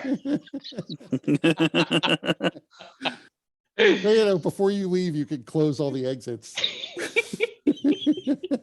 I won't do that, but I will note that the tower, it's the entrance is like 30 feet up. So there's no way to get up into the tower except 30 feet up. So we'd have to land, I'd cast it, and we'd have to use our wind form to go into the tower and then leave from the tower. Really want to confuse the shit out of people. Maybe the legend of the hidden tower. Doesn't it go away though after like 24 hours? 10 days. Oh, it's 10 days. That's right. Yeah, that's right. So it takes you about another 4 hours, but in the distance to the direct south, you can see the sort of dusty haze that indicates where the desert starts. And in front of you to the southwest, you can see the rather towering city skyline of Il Hashat. Those of you who've seen Pax Atlantis know that it's kind of a magically created city. This is a little less magical in the way they created it, but probably some of the greatest feats of mundane engineering in building a city that the Empire was ever able to accomplish. So it is physically a very impressive city. It's the central part of the city is surrounded by a protective wall, but it is sprawling outside of that. All of the area around it appears to be pretty rich, especially given that it's in relatively close proximity to a desert. But the water from the aqueduct that comes down from the north is more than enough to irrigate all of the land around it. And it's never had any problem getting sufficient water down here. I don't know if you're going into the city or what the plan is. What time of day is it? Oh, It is, I mean, assuming you left at around 8 a.m., it is noon. I guess perhaps before we left, we might have discussed, what we would do if we reached Il Hashat or when we reached there, because we're obviously clearly, barring something unusual, gonna make it there today on this day, basically. So, is there any reason to stop? Perhaps for supplies of various kinds, possibly magical supplies. I don't think I need anything. I mean, we might need some additional water skins or something to maximize the containment of Kepri's create food and water spells. Indeed. Perhaps we could find more diamonds. That would be good. I mean, how quickly? And I mean, any information that we can find. So maybe if there's a library or something to learn more about,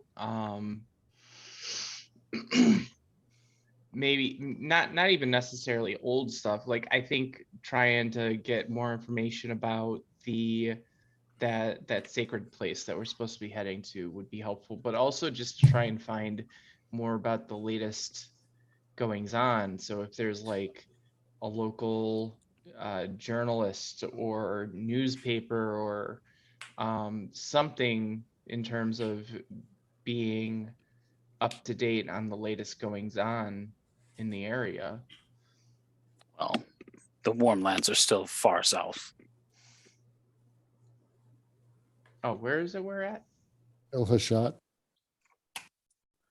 I mean, yeah, but still, even though the warm lands are still south of us, I mean, this could be the perfect place to get information, because if it is like, it's not necessarily part of the warm lands, but it's close enough that they might have more to say about what's been going on.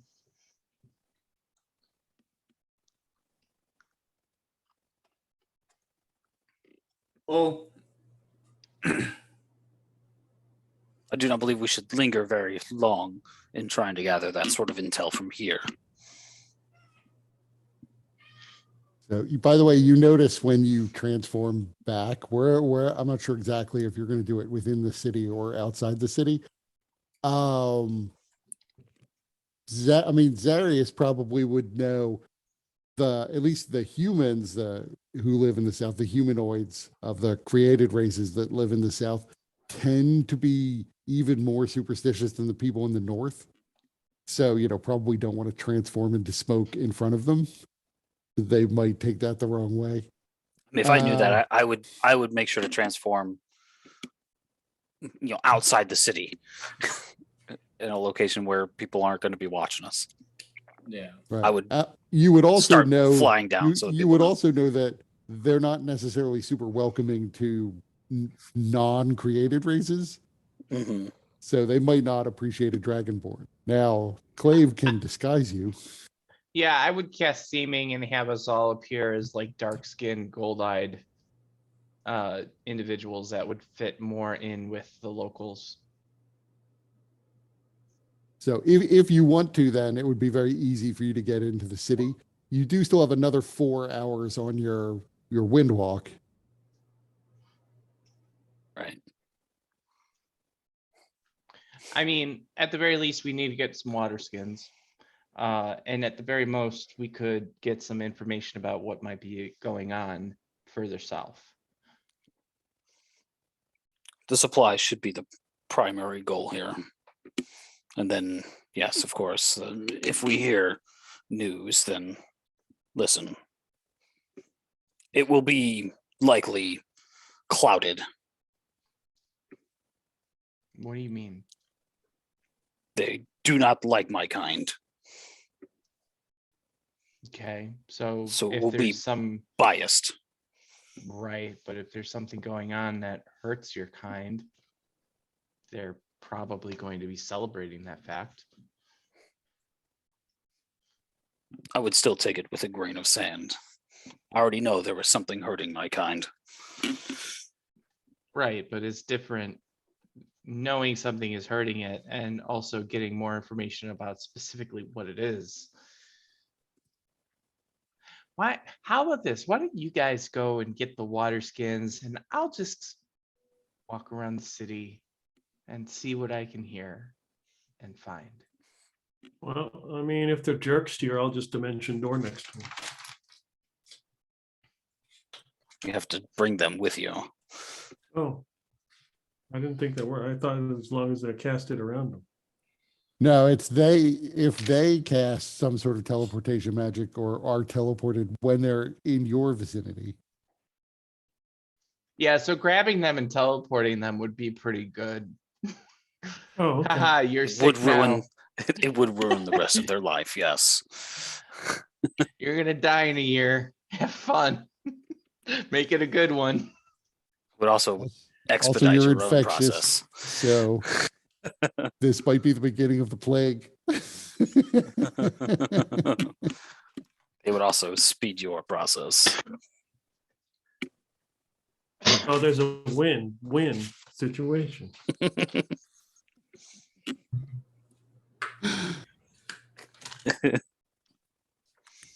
So finding water skins will be no problem. I mean, there's any number of markets. This is a very big city. I mean, this is beyond being a metropolis. So you could very easily find at least basic potions in this town. You might be able to find magic items for sale even in this place. They wouldn't necessarily, it's not like there'd be a shop, but there might be people who are offering magic items for sale. What about like Or spell or components? potentially diamonds. As the diamond trade isn't in fact, a lot of diamonds come up out of the south, out of the Barrier Peak Mountains. So the diamond trade itself isn't as controlled here as it is in the Empire, where they're hoarding all the diamonds for the important people. Right.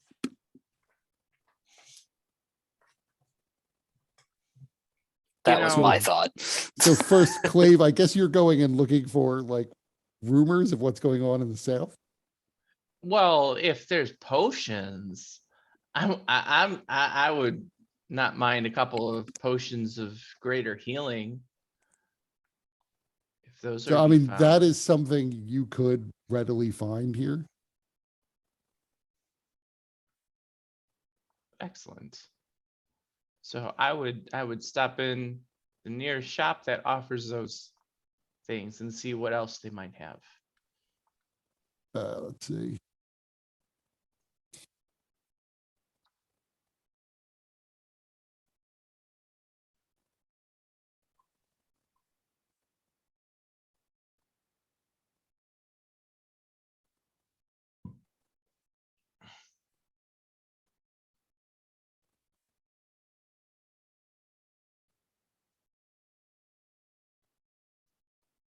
So the potions of greater healing in the shop you go into, they're asking 300 gold pieces of potions. They also have multiple potions of growth. There is 2 potions of hill giant strength, 1 oil of etherealness, although the price for that is exorbitantly high at 5,000 gold pieces. Mhm. There is a potion of mind reading, which is 1,000 gold pieces. And then there are also various like regular healing potions. This one?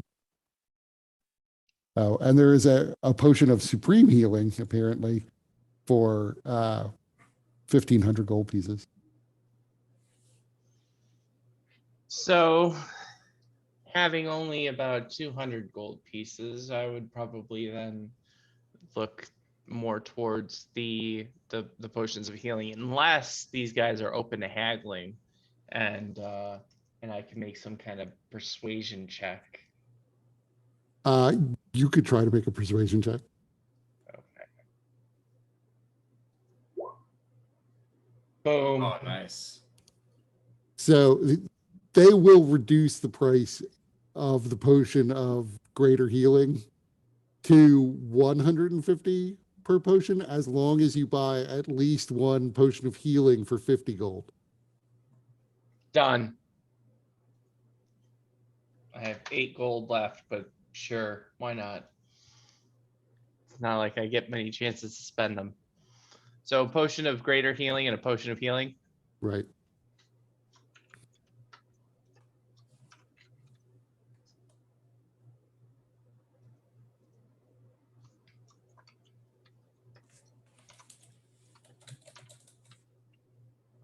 And then And After also that- roll me, oh, go roll ahead. me an investigation check using charisma. ooh, interesting. Okay. So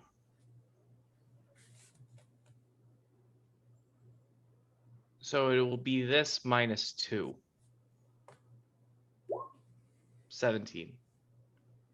So as you are chit-chatting while negotiating with the potions, while they're essentially just wrapping them up in paper for you, multiple layers in order to protect the glass bottles that they come in.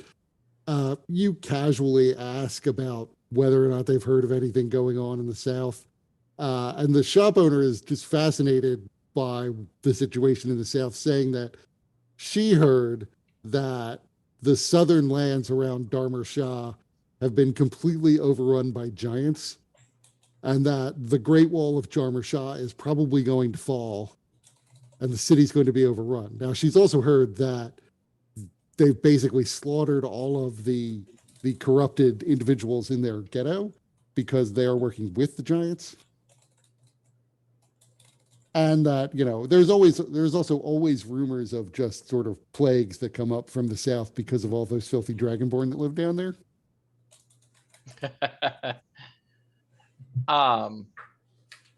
So Clay would be fairly shocked and say, "Oh my, well, hopefully that's not coming up and infecting us here in Il-Hashat, is it?" Oh, I don't imagine it would get quite that far up to where we are.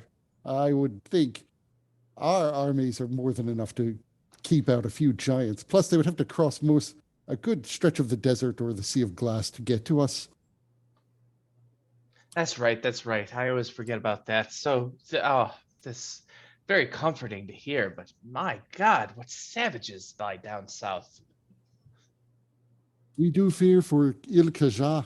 Il-Khaja could fall. If the giants at least manage to take Dharma Shah, Il-Khaja is a very tempting jewel for them to go after next. Well, hopefully that is not an issue. Hopefully they stop it where they are.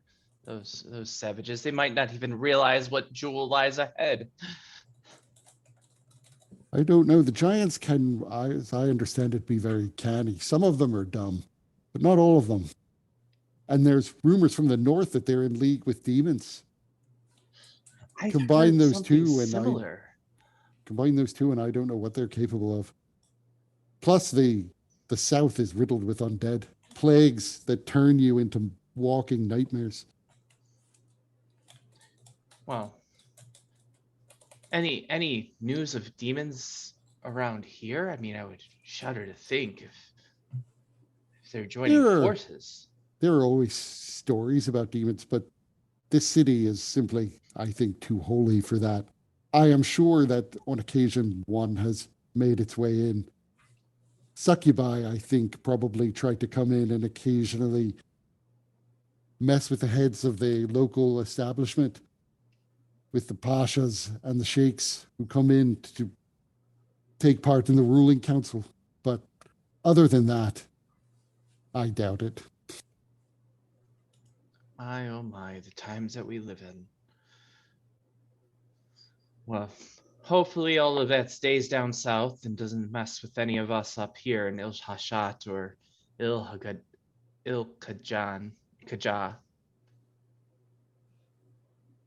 I think we're probably safe up here, but I do have family in Il-Khaja who I worry for.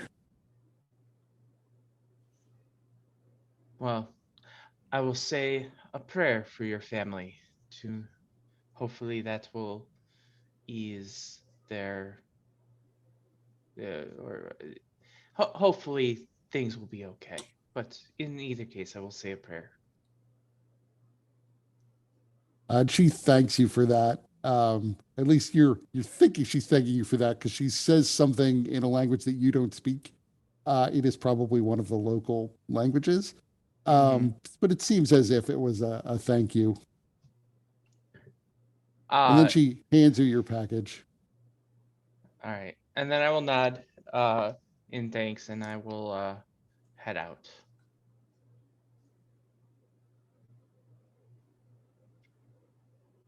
So what are the rest of you doing other than buying water skins?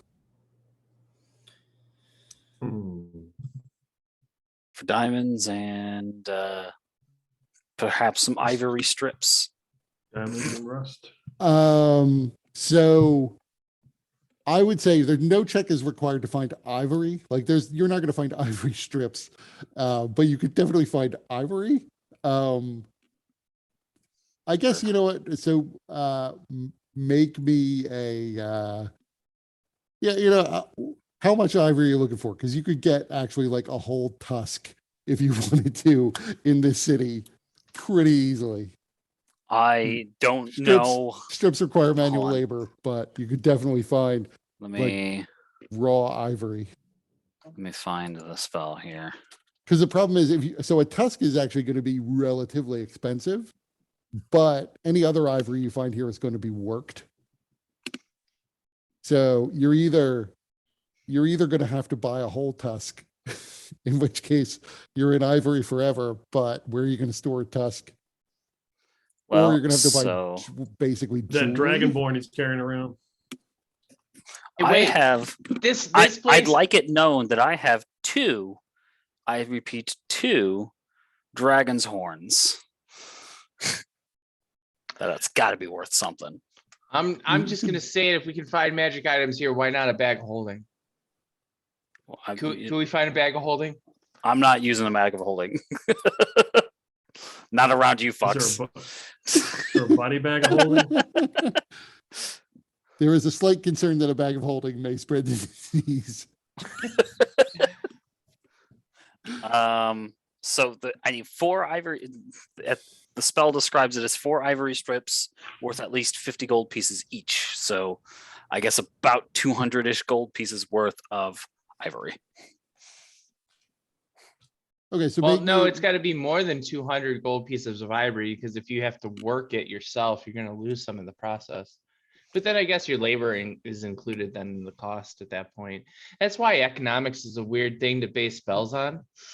Sure. right. I mean, like you need 100 gold piece pearl, but if suddenly somebody invents the identify spell, then anything that was a 99 gold piece pearl is worthless for that spell. But anything that was 100 gold piece pearl suddenly becomes slightly more valuable because now there's the identify spell. Now it's 101 gold piece pearl. And there are no 100 gold piece pearls anywhere in the world. Well, you can go over the price. It doesn't say that it has to be Right. at least worth 100. Right, but there's this hole in the price structure where there used to be 100 gold piece pearls. So, yeah, so make me an investigation check. With not you very can good use, at you that. can use wisdom because you're trying to find essentially the most convenient source of ivory. I'm just gonna roll wisdom then because I am not proficient in Is this, investigation. are you looking for spell components or are you just looking? Yeah. Are you just, okay, okay. So Yeah. I would In fact, follow you Darius, might as well roll twice because you're also looking for diamonds. Okay, I'm looking for spell components too, so Well, there's one. there you go. There's a good one. You know what? Fuck it. I'll use an action point on that first roll. Unless that nat 20 will get me both. Well, no, the nat 20 will get you diamonds. All right. Well, that's important. Yeah, fuck it. I'll think to re-roll the first one. Hey, all right. So, what value and number of diamonds are you looking for? We'll do that one first. I honestly, I'm just kind of whatever I can get, honestly. And if, I don't know if people have, knowing my goal here and they know that I need diamonds to resurrect people and also for greater restoration. Right. I got one free one off the pearls. So anything after that, I have to use diamond for. So if people have spotted me money, I will use all of the money that they spot me on the diamonds. Okay, well that's a question because with your nat 20, I would say you essentially can find as much in the way of diamonds as you want. But how much money do you have to spend? You could also try to sell your dragon horn. Or the gemstones that you have. What are we talking about? What? Your bag of gemstones. What's that? Big hulking bag of gemstones. What are we talking about? Your What? dragonborn's hoard. What? You have to speak up. I cannot hear you. Are we in a spell component store or something? Not a store, like you've got to go stall to stall to find things. That's a very specialized trait for a superstitious town to have. That would be Okay. that'd be the first shop to burn down every time the public riots. Okay, I did. All right. So My- are we just in the diamond store right now? Well, you could be wherever you want. Zarius has essentially found. No, I plan on whatever I plan on going to the store, trying to find my components and putting it on his bill. So I need to figure out if my stuff's here. Right. So this, I would say this is I have very little money. right. I would say you found a jeweler shop, and unfortunately, this guy's fallen on hard times, and he is going out of business. So he is willing to make deals with Zarius for these diamonds, including potentially trading them for the dragon horn, which is something that he has great interest in. Teal is willing to loan Zarius some of the platinum pieces that he's collected. Like I said, whatever is donated towards the diamonds, I will use on the diamonds. Whoa, we said loan, not donate. I said donate.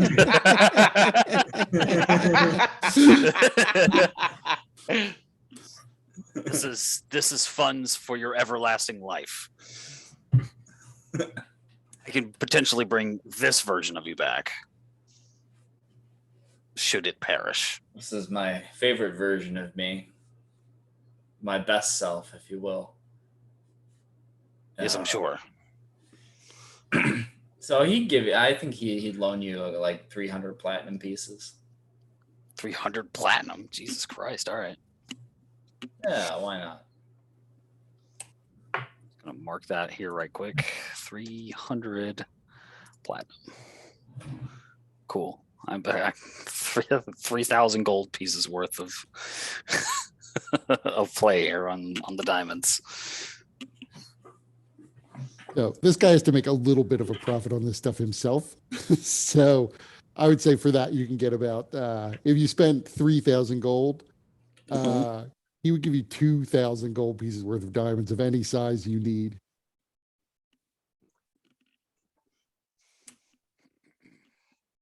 Or you could try to haggle. I mean, you're spending T-Hole's money at this point, so who cares? But he might be willing to give you that, in trade in part for Dragonhorn or something.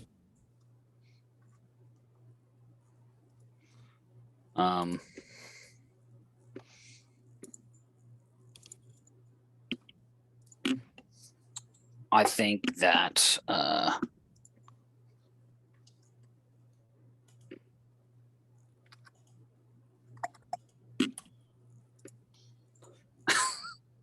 I don't know. So yeah, so I don't look like me anymore, which is unfortunate. So I don't feel like I would get my natural intimidation.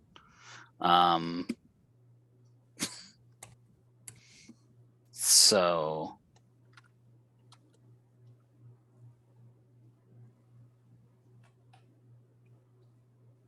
because otherwise I'm not very persuasive. I mean, you could definitely try to intimidate him. And you could get Clave to make you look like however you want. He was trying to make you look sort of passable to go into the city, but you could still be, I mean, it would be convenient for you to be the same height and roughly the same level of burliness. Well, he can like adjust me up to like a foot, right? Right. But if you were like looking generally human, which is usually the tallest of the created races, like a 7 foot tall human would be really unusual. Right. Well, my height is 6'9", so. Right. So already you are sort of towering and unusually tall for a human. Right. Yeah.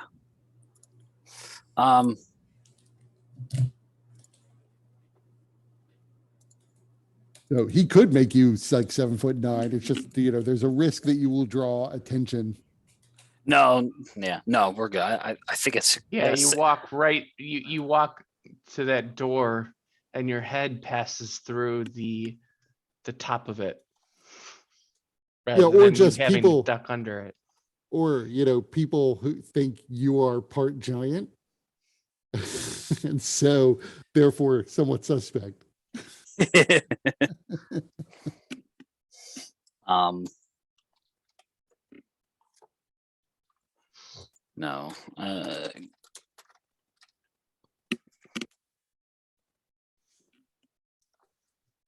mean, I would certainly try and see if I, can get something, I guess. There's no harm in it. So he's 2,000 gold pieces worth of diamonds for the 3,000. Right. I'll just, slug him up and down. 2,500.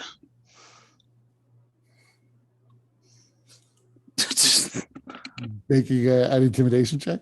If I look 'Cause his- intimidating to him, then great. Right. So make me an intimidation check.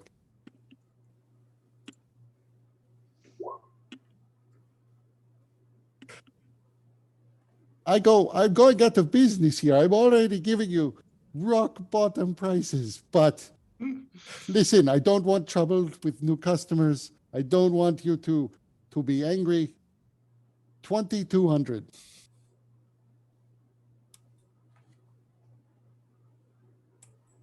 You give me 3,000, I give you 2,200 gold worth of diamonds.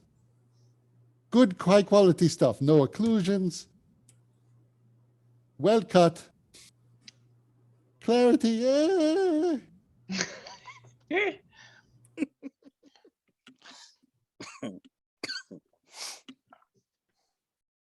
2,300. You break my balls here. 2,250.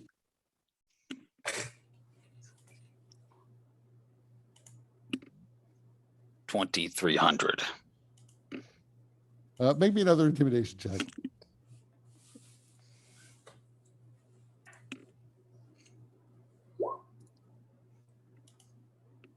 Fine, 2,300. And he is staring at you at this point, waiting for you to produce the money. Let's put down his bag of platinum. So he begins to count through the bag. Are you separating out the 2,300, or is it this? You've given him a bag of 3,000. Well, I thought it was okay. You're paying him 3,000. You were haggling over the value of the diamonds he's going to give you for it. Right. Otherwise, you were arguing to pay him more. So he's going to give you 2,300 gold pieces worth of diamonds. Right.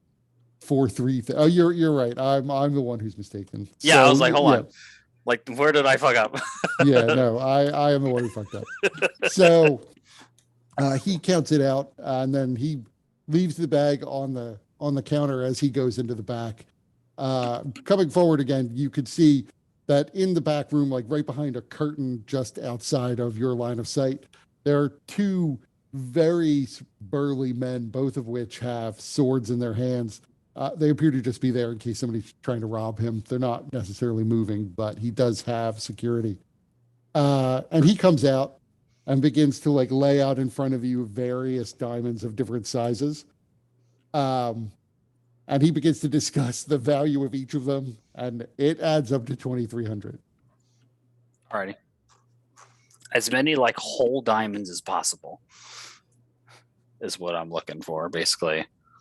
Just because only like the first couple of spells say diamonds, Right.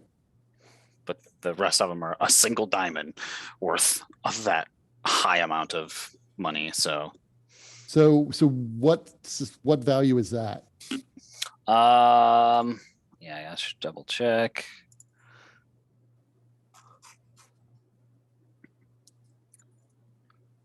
Let's see. So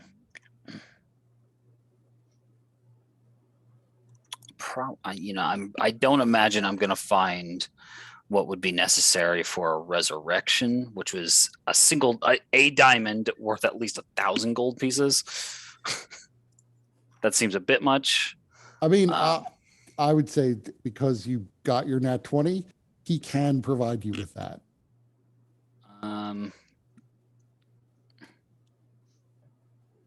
Which would okay. Yeah, you know what? Fuck it. One of those.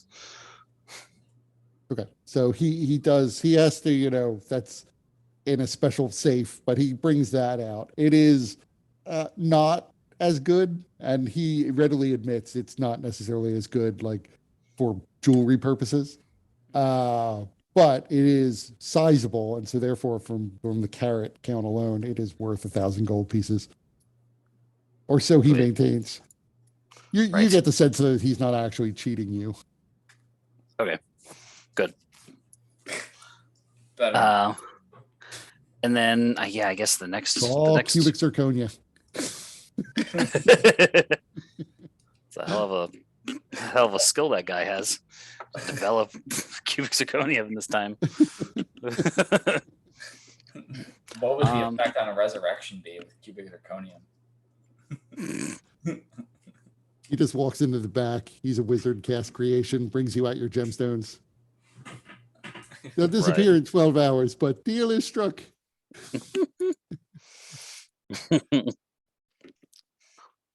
Yeah, so resurrection is good because I can resurrect anybody who hasn't been dead for more than a century. That didn't die of natural causes. Right. That means can get one of you guys back. Bring your assassin back to life. That's true. I could bring him back. Well, so for the purpose of that, he's because I've been doing the Gentle repose. the gentle repose on it. I can hit him with the other one that's like within 10 days because his body is still there. Pretty sure I could do that.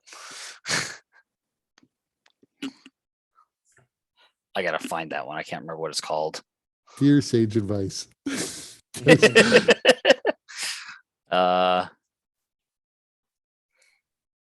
think it's called Raised Dead. Yeah, Raised Dead. A diamond worth 500 gold pieces on that one, which I believe I currently have 2 of.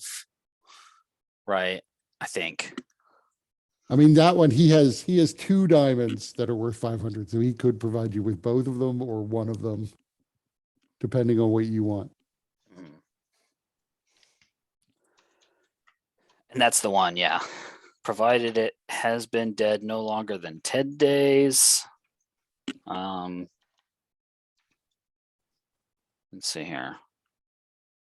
Because, it's not necessarily the condition of the body. It's where is the soul?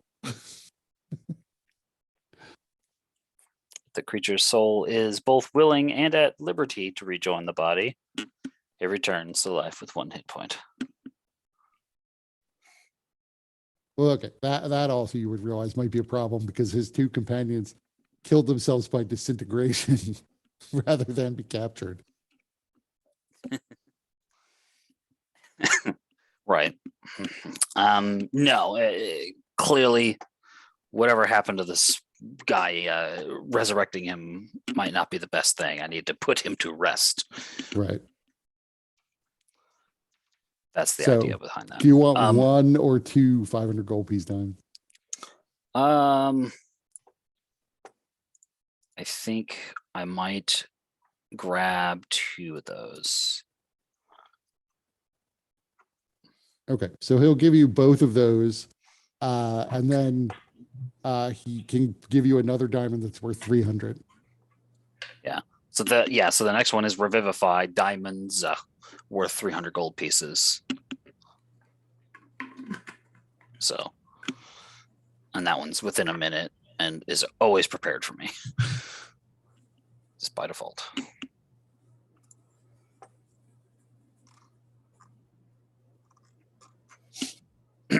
All right, so I gotta add that to my inventory. And it should be known that my backpack of gems is only weighs 20 pounds. Okay.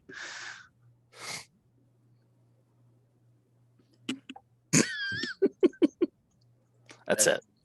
Okay. Only it's not that much. It's not enough. Cool Honestly. story, bro. The In his value culture, within we're he's- not going to discuss. Right. In his culture, he's considered a failure unless he has at least 50 pounds of gems on him at all times. It's true. And normally as a cleric, I go ahead and forego all that because cleric, but I had to go out into the world, so the hoard must be obtained. Sure. So on the ivory, roll me a d20. Roll you a d20, yeah. Yep.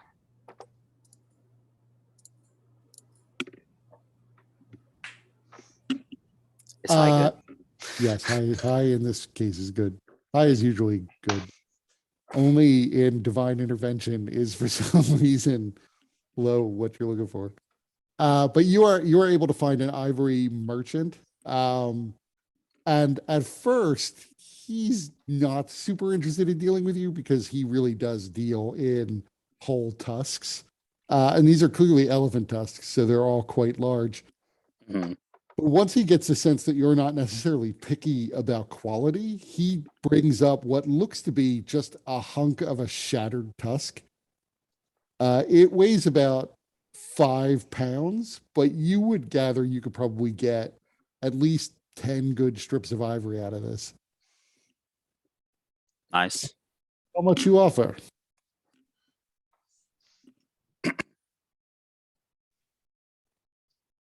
I don't know. So I don't know how much it's going to be properly worth for this. That's why he's letting you put a number out there first.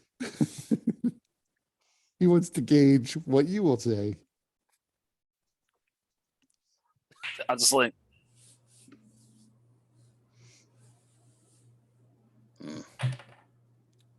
150. 150. These ivory come from south of the Barrier Peaks. Traveled a long way to get here. Many people risked their lives to bring this to me. How does that affect me now? Do not sell it for 150. I look to Aurelia. I just sort of like whisper to Aurelia. I do not have more than 150. What are you looking at me for? I don't even know how much money I even have. I was hoping to get something to you. I said don't look to me to pay for shit because I have no money.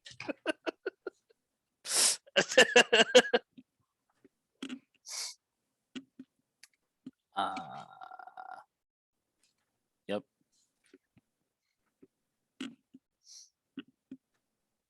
You give me 500, you can have this.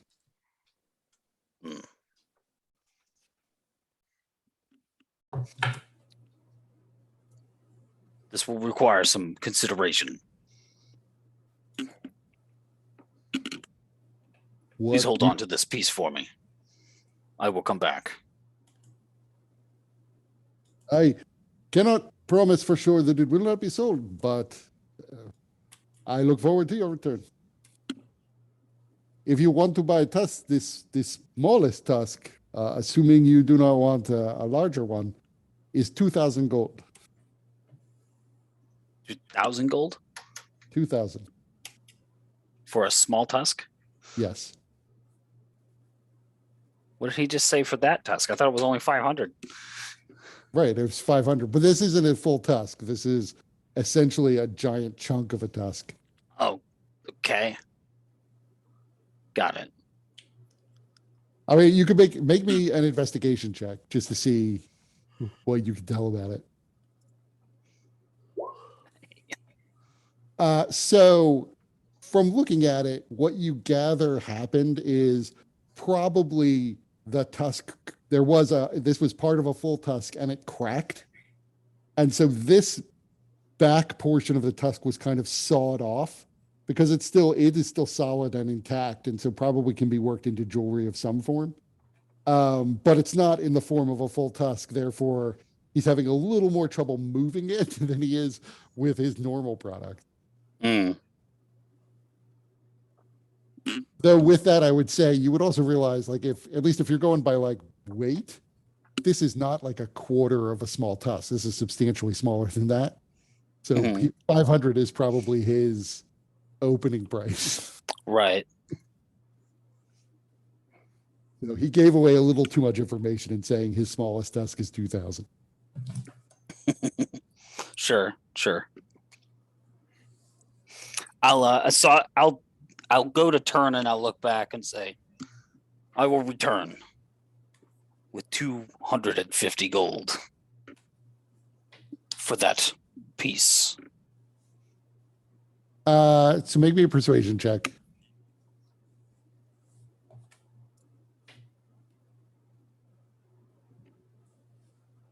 Ooh. 250 is very light for this. But if you can return quickly, I will give it to you for that price. End of the day, by the time you send tomorrow, we may have to start negotiation anew. I'll just turn and walk out. So you walk off. What's T-Hole doing? Teal's gonna be looking for either armor or, well, not armor, but like ointments or accoutrements that would keep us cool in the desert heat.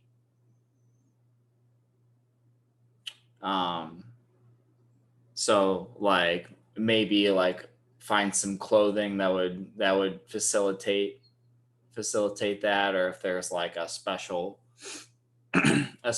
like drink or kind of tincture that people who commonly travel the desert take. So what you can find is there are definitely rumors of things that can essentially make you immune to the heat of the desert. They're probably exorbitantly expensive. Like at least one guy is clearly talking about a ring of fire resistance. And he claims he knows a guy who is selling one. You could pursue that, but certainly that guy's not selling it for anything less than a couple thousand gold pieces, probably, because it's that valuable here. You could definitely find. Oh, well, I guess make me an investigation check, and you can use either intelligence. You can use wisdom. I'll let you use wisdom because you're trying to track somebody down.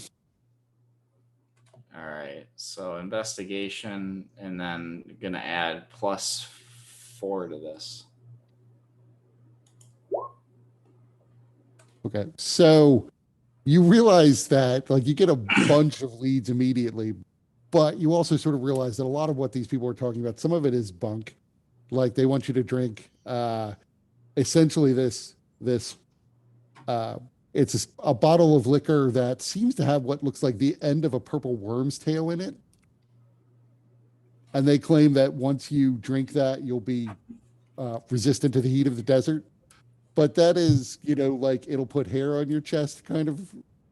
Use a worm. Right. It probably is not magical. It probably will just burn the inside of your mouth to the point where maybe you won't notice the heat outside. A lot of people just deal with the heat the normal way of they get a lot of water and they wear relatively light clothing. So like desert appropriate clothing is all over the place here. You can also find potions of fire resistance. Now they'll only last like an hour. Yeah.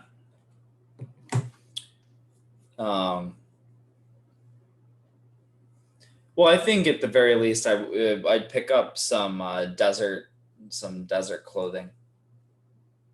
Okay, so that's just normal I mean, depending, that can actually come in almost any level of expense that you want, from like 25 gold pieces for like almost like pure silk robes to wear in the desert, to relatively light commoner's clothing. I was going to say it's commoner's clothing, but then I realized I'm talking to an emperor. Oh, it's gonna be maybe not the. Yeah, I think I'd go with the silk clothes. That would be the 25 gold pieces. Yeah, so Deal will fork over money for the 25 or for the silk clothes, and then he'll get clothes for everyone else too. But he's not gonna get silk clothes for everyone else. He'll get like the next cheapest one. Good. They're going to look like they're your retainers, but so the next cheapest one down is probably 15 gold. He'll get a set 1, 2, 3, 4 sets of those. 3 sets of those. I can't count. Right. I mean, you probably would know that Zarius probably wouldn't wear that because he's wearing armor that gives him fire resistance. Oh, then 2 sets. You're right. You pick that up. Is there anything else you're looking for?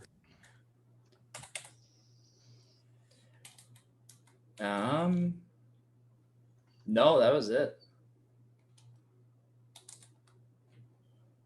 Is Aurelia looking for anything once she realizes Zarius is essentially out of money? You're not I'm just impressing your trying future to- wife, by the way, Zarius. What? You're not impressing your future wife not buying her things on your little shopping spree. I don't have the money. I don't know what to. That's what I'm saying. It's not impressive. You're supposed to be assaulting. Considering like I never think of spell components, it's not something I ever use. So now I'm having to think of them. I know I've got I still got the crystal diamond encrusted bowl that I never remember to use. I thought you did use that, but For I don't remember. the Hero's exactly. Feast, did I use Heroes it? Feast. You did- We've I used thought it you once, did. I think. Yeah. Oh, it has been used? Okay. Though Yeah, you it could said probably, used and void. yeah, you could almost certainly find like jewel encrusted dinnerware. You'd have to go to the upscale shop, but they certainly would have it here for their richer clientele. But it would be, expensive. 1,000 gold pieces.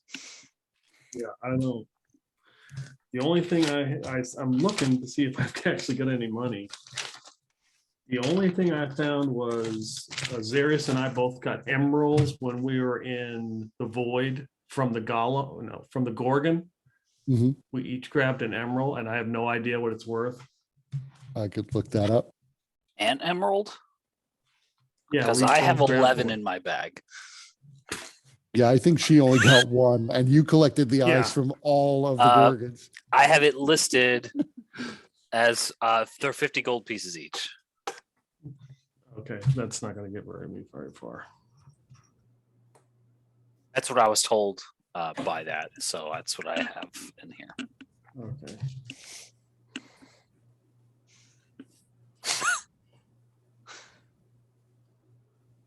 Did I not give you a star ruby? I think you did. Yeah, I remember you said you gave me a ruby. How much was that worth?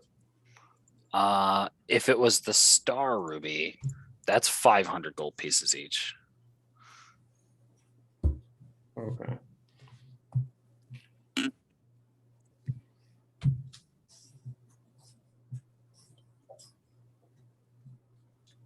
Is there a specific rule in your game for about spell components? I mean, is it a certain level spell, or is it all spells, or is it? case by case basis, or What do you mean?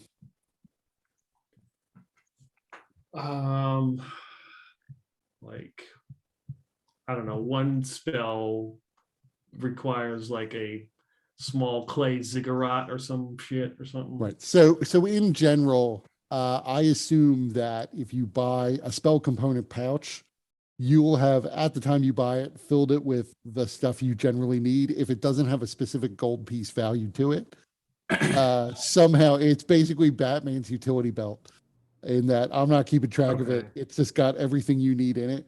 Anything that has a listed gold piece value, though, that you have to sort of find separately. So also, and the way I just sort of assume most adventurers do it, if you have a spell focus, the spell focus takes the place of your spell component pouch. So if you had a musical instrument in your hand, you could use that in place of any non-gold piece valued spell component. Okay, any non-gold piece, okay. Right. So some Uh, spells like Identify say you need 100 gold piece pearl. Some spells like Fireball say you need like bat guano. Guano. Yeah. So bat guano, it doesn't say how valuable that guano has to be. So therefore, it's just something that's in the spell component pouch, or you can substitute with your spell focus. Right. But the 100 gold piece pearl, you actually have to get 100 gold piece pearl. And in the case Right. of Heroes Feast, you actually have to get the gem encrusted bowl, because it specifically says it's 1,000 gold pieces, and Yeah. the spell consumes it. Yeah. That's the unfortunate okay, side. Okay, I see what you mean. The nice thing about legend lore is that it doesn't consume the ivory strips, but it does consume the incense. So I do have to buy that. I remember I have to get that part. Okay.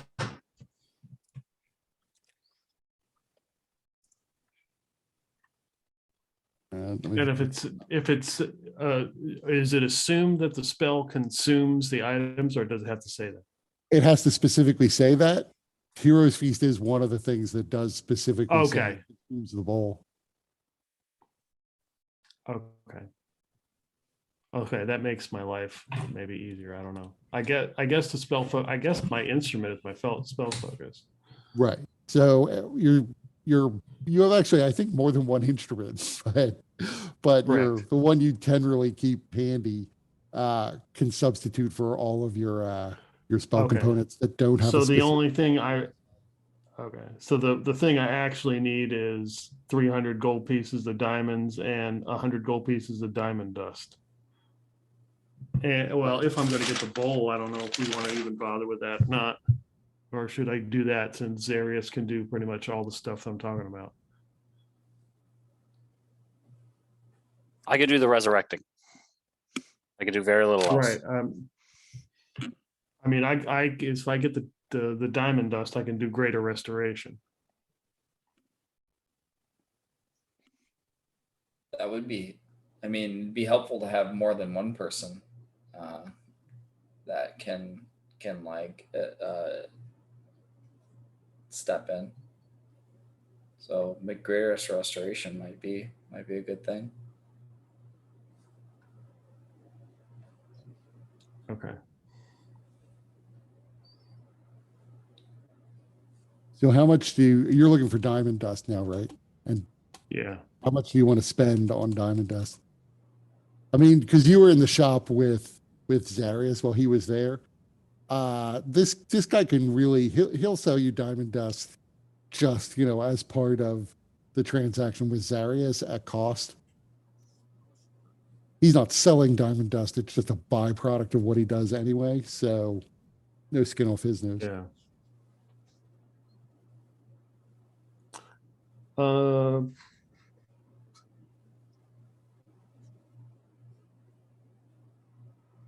Yeah, I'll take.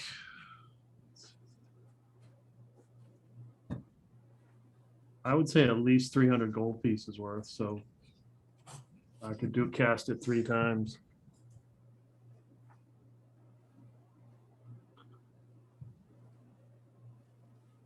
Okay, he can sell you that much. Okay. Because I'm assuming, okay. I mean, that's another question is, I have no idea like how much diamond dust is 100 gold pieces worth. I have no idea. Yeah, because I was looking at that. I think that there's okay, and then the rest of the stuff is kind of this is more of a flavor thing. So I'm gonna okay. We'll just I would have to go somewhere else that they're selling actual equipment. What's their so what is their thought of the empire like? What's going on? I've got the sword from what's her nose that I took and thought was magical and got totally screwed out of that whole transaction. But so if I present that to somebody, are they going to freak out if I tell them where I got it or turn me in? What's the vibe in the town? Make me an investigation check using charisma to see what you can find out. Okay, investigation. So I'll get an extra couple points. I have no idea what the hell I rolled. So yeah, you're pretty quickly able to figure out in casual conversations with people that people's attitudes toward the empire vary in Ilhashat. It used to be like there are a lot of people who are very much concerned with what's going on in the empire because they believe that whatever happens there, eventually it will have an impact here, if only economic because it affects trade. Other people just don't have time for the empire at all. They don't care about it. They see it as way far away. They no longer interact with it. This region broke away from the empire centuries ago. And so they really just don't keep up on it. It seems as if the people who are more favored, or at least more concerned about the state of the empire, are vaguely aware that there was a war between the hobgoblins and elves, and that the empire somehow took part in that and vanquished them, and that concerns them a little bit because Longspear is gone and some of their trade does go up there. They're not going to freak out that they find out you have a sword from an imperial officer. But nobody here, I think, is going to offer you a premium for a non-magical imperial officer sword, unless it's like an antique or something. Okay, I want to trade it. I want to trade it for a whip. That you could do pretty readily. I mean, you find a dealer in weapons, he'd be more than willing to take the sword and provide you with a whip. Okay, but I got some modification. I want it needs to have like a fur handle, like animal fur. Okay. They're gonna have to actually modify the whip for that. He's still willing to do that much. What other modifications do you want? And like at the end, the end of it, I want to put a piece of amber at the end of it. Okay, well that's not his forte. Right. He could give you Right. he could stitch essentially fur onto the end of it around the handle. He can do that much, but he can't like affix stone to the end of it. But he'll trade you the fur handle whip for the sword. Okay, and I can go to somebody else and they can do that. Right. Okay. Okay, yeah. I'll trade him the sword. The non-magical sword.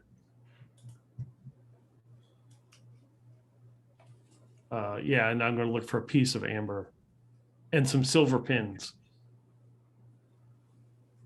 Okay, silver. What do you mean by pins? Like jewelry pins? That's what the spell says. Silver pins.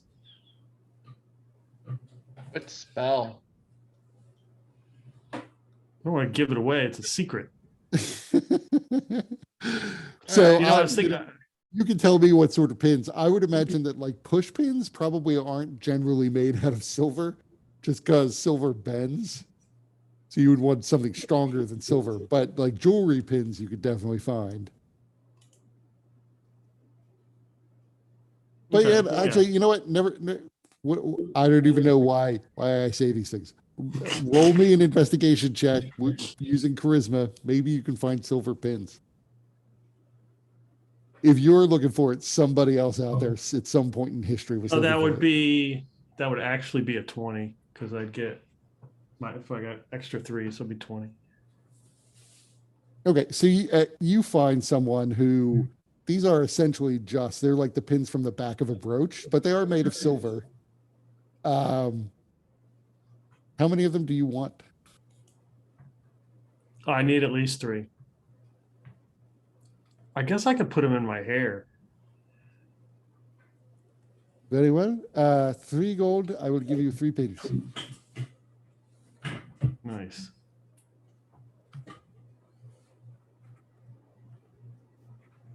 Okay.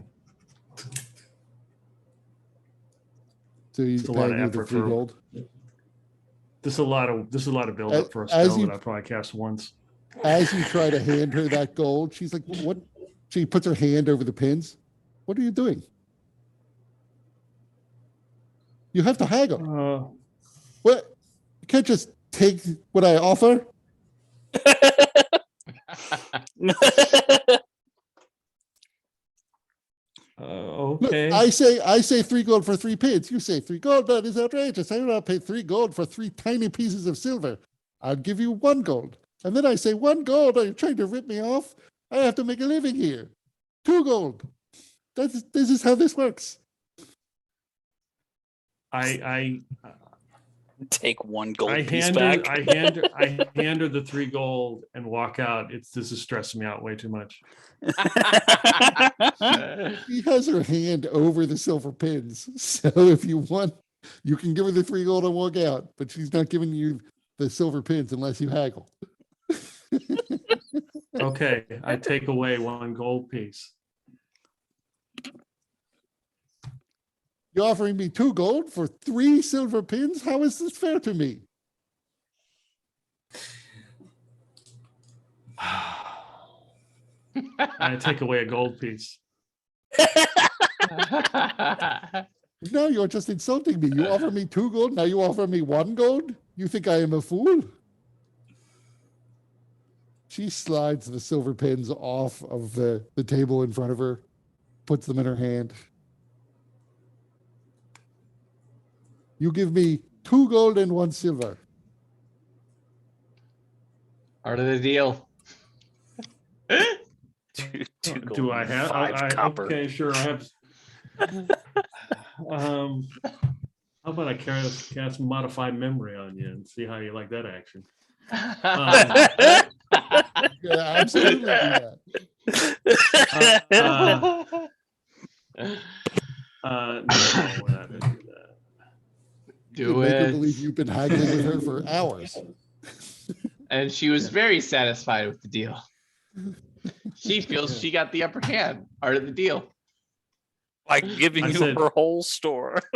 I hand her the 3 gold and said, "You win. You haggled me down. You haggled me to 3 gold."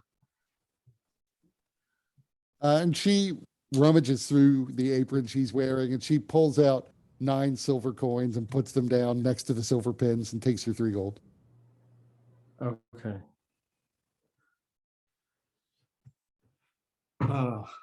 Okay. And I grab it and like run out the door and just go outside and take a big deep breath and collect myself, as that was very stressful. And thinking about maybe I should just go in there and dimension door with her, but no, I won't do that. And then I will go and look for a piece of amber. So you go and find, you have to find another jeweler. We'll say the first guy doesn't have amber on him. How big a piece are you looking for? And I'm assuming I have the whip, so I'm showing him the whip. I want it to be like the end of the handle. Do you have a particular style, a cut of the amber? Should it be faceted, smooth? Amber is shapeable in many different ways. Different people have One that preferences. takes the least amount of time. I can definitely give you a piece of amber that we have here in stock if you don't care about the shape and just want it to roughly match the size of the handle. That is what you want, yes? Yes.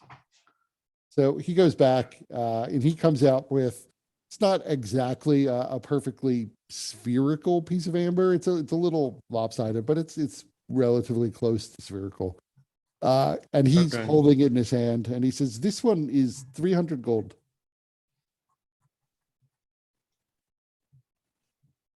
300. Oof.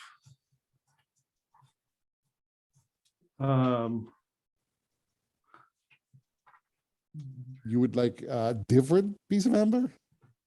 Yeah, One of something cheaper. Lower quality? How much are you Yeah. looking to spend? This conversation is eerily similar in real life. Yes, I'd like the under coating and the floor seats too. I have no idea. Do I have any idea how much amber is worth? I mean, I would say Probably not. I would say absolutely not, because you're not Yeah. in your original time and you haven't done any amber shopping since you were released from the mirror.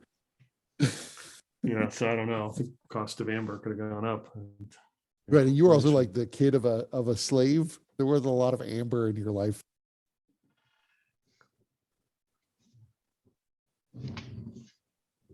But he goes back, he comes back with a faceted piece of amber. You can tell immediately it's not as pretty as the piece he brought out the first time. Oh, It's like, even better. I would give you this one for 100 gold. Oh, it's definitely ugly. I'll take it.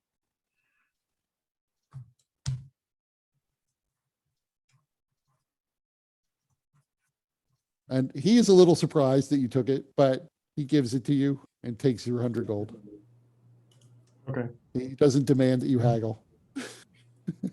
Thank God.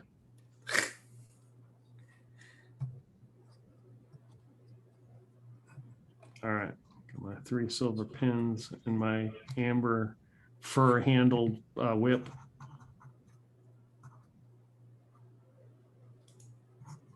Was Clave looking for a bag of holding? I mean, I don't have money for a bag of holding, but well, wait a minute, let's see.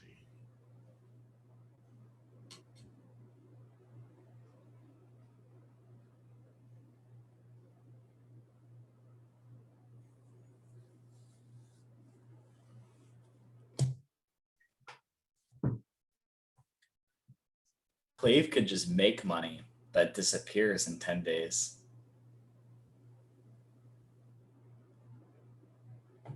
That's not untrue.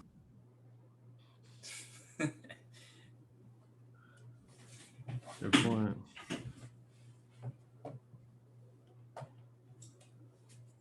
I mean, I could make plenty of gold that would last for an hour. And just make sure I duck out.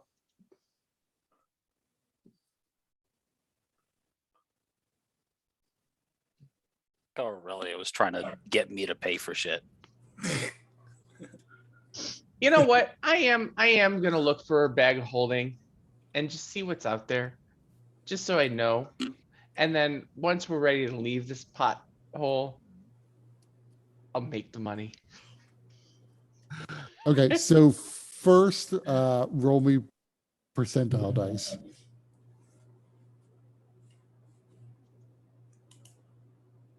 Even Okay. 25. So now, roll me an investigation check.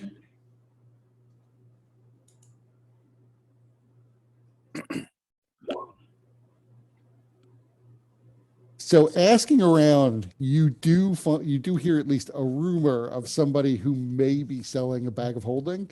It's not a store, however. That is the kind of thing where it's more like a one-off sale. And the people you're talking to aren't the guy who's selling it. But you are told that there is there is a tavern called the Feed Me Deed, and in the Feed Me Deed there is an adventurer who is offering for sale a magical bag. Yeah, I'd go and talk to them then. So you enter, you eventually find the Feed Me Deed. It's a 2-story inn. It appears as though it really does cater primarily to adventurers. So as you walk in, the bartender looks over at you and says, the room is actually pretty packed. Everybody at the moment is listening to the tale of an adventurer from one guy who, at least by all outward appearances, is probably a fighter. You could see some of his accoutrements suggest that he can also cast spells. He is not playing that part up in his story, though, as he's mostly talking about defeating creatures, in hand-to-hand combat. Not everybody is super interested in his story, and it's not especially well told, but people are politely listening to the story, and you gather that that's just what they do here. Different people take turns telling stories of their adventures. The bartender sort of motions to various open tables. Excuse me, sir. I heard about a man who may be selling a magical bag or willing to trade for one. Yes, there's a man who's selling a magical bag. It's a very old gnome. You realize that he is behind the bar. It is raised so that he is actually at eye level with you, but it's only because he is essentially standing on a raised platform with a very short bar in front of him. In fact, I can arrange the sale. Do you know what the details of the bag are? I do not. I was searching for something that would hold a large volume of material without having to encumber me so greatly. I'm not a very strong person, you see. So something like that would be of interest, but I could be persuaded for something else if it is some other kind of interesting enchantment. I'd like to hear more about it. Are you new to the adventuring game? Would you say you're an old hand? See, you really should be very careful because the sorts of bags you're looking for are often just cursed items that devour whatever you put inside it. Now, this isn't that kind of bag. It's a very different one, but you don't necessarily seem like you've come with a lot of information. Well, you're absolutely right. I have not heard of such a thing before. My gosh. Well, thank you for letting me know. I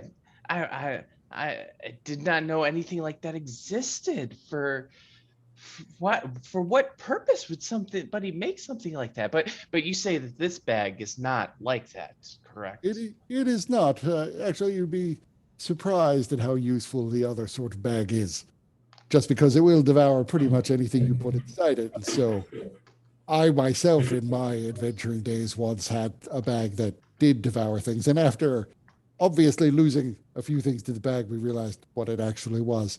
And then it was very useful at disposing of trash we no longer needed. You would throw it over your opponent's head. It would devour the head. It was actually very, very useful at the end of the day. But do you not know about the Feed Me Deed?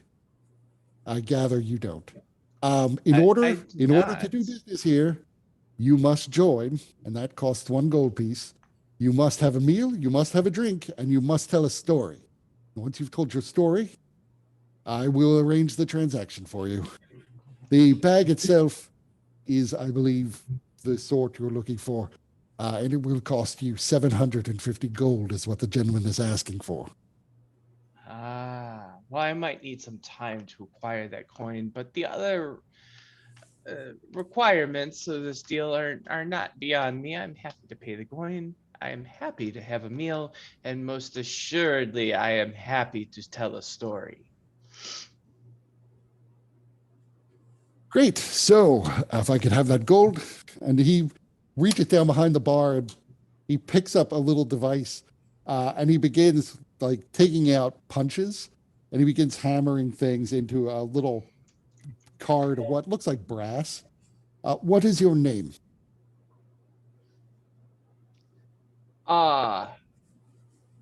So based on my understanding of the culture of the area and the form that I've taken, do I have any sorts of ideas regarding what would be a plausible name? Yeah, you would probably be relatively aware that, I mean, so there actually are a variety of names around here. This was part of the empire for a very long time, and so a lot of names have gotten jumbled together over the years. The traditional names in Il Hashat tend to be sort of Arabic in nature, but really almost anything can go because all you have to do is say that such and such ancestor moved here back in the imperial days. Okay.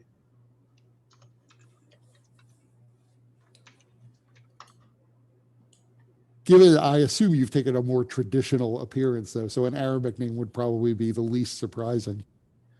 Uh,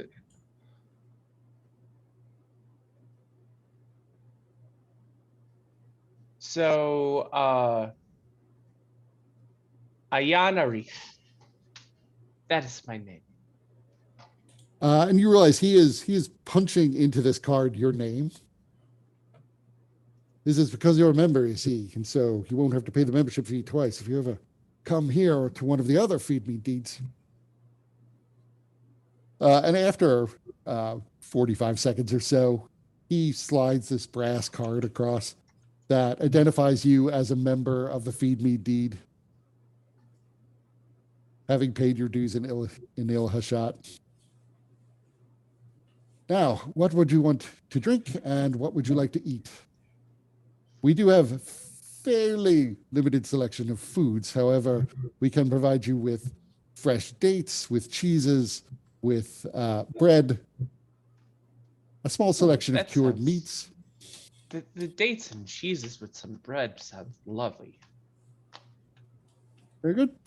Please feel free to find a seat. I will come and find you in a moment with your food. And what would you like to drink? Do you have any wine? Of course. Do you have a preference? Red. Very good. Thank you. I shall be sitting over there. Let me know if there's anything else that is required of me. And also, I'm very excited to tell my story, so let me know when I am up. Very good. And he yells out, "This man is next. After this story, this man is next. He is a new member." And everybody cheers. Cups go into the air when they hear that there's a new member. And you go and sit down, and eventually he brings you out the food and the glass of red wine. Okay. And the first guy's story wraps up. He is, of course, victorious. You also gather his story is probably certainly exaggerated, maybe entirely invented. Nobody necessarily seems to care so much that some or all of it was invented. It was a reasonably well-told story at the end of the day. He's not a professional bard by any means, but he did a good enough job to keep people entertained.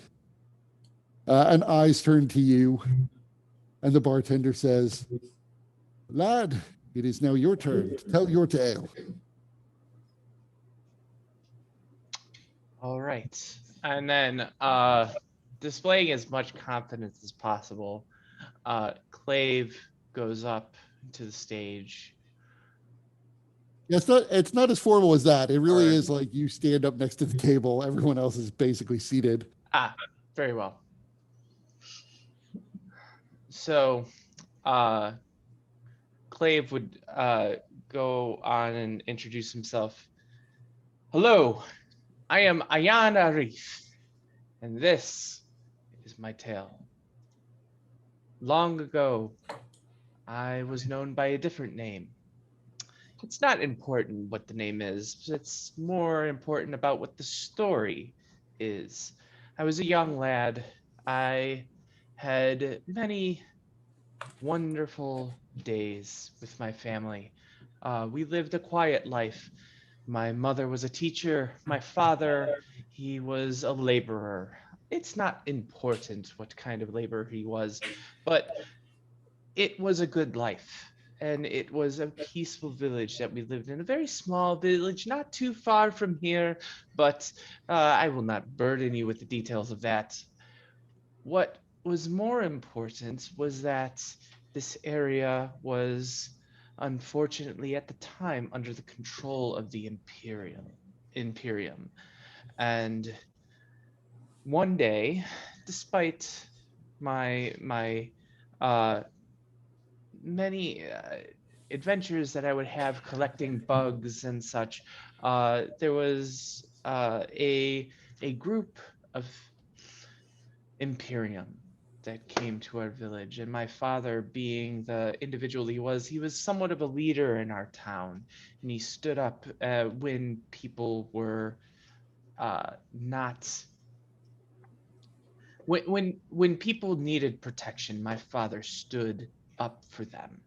I learned much from my father in that way, and I carry on his spirit. But there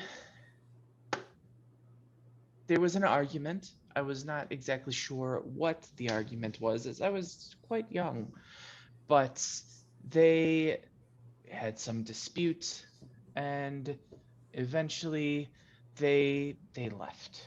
And it seemed as if everything was fine. And me being a young lad, I went on collecting my bugs or whatever it was that I was doing. But then later, we heard a scream. And unfortunately, I came and ran, and I found my father holding his own head in his hand. And then I turned, and our entire village was on fire. The Imperium were not happy with the way that my father had stood up to them. And so they saw fit to destroy our entire village and make an example of my father. It took me very many years, but eventually I learned the ways of the sword and some other tricks that helped me along the way. I found that individual who did that despicable deed to my father in our village, and I beheaded him. And he raises his glass and to emphasize it. And Clave tells it much better than I'm telling it personally, but yeah, that's kind of the gist of the story. We will see. Roll me a performance check. All right.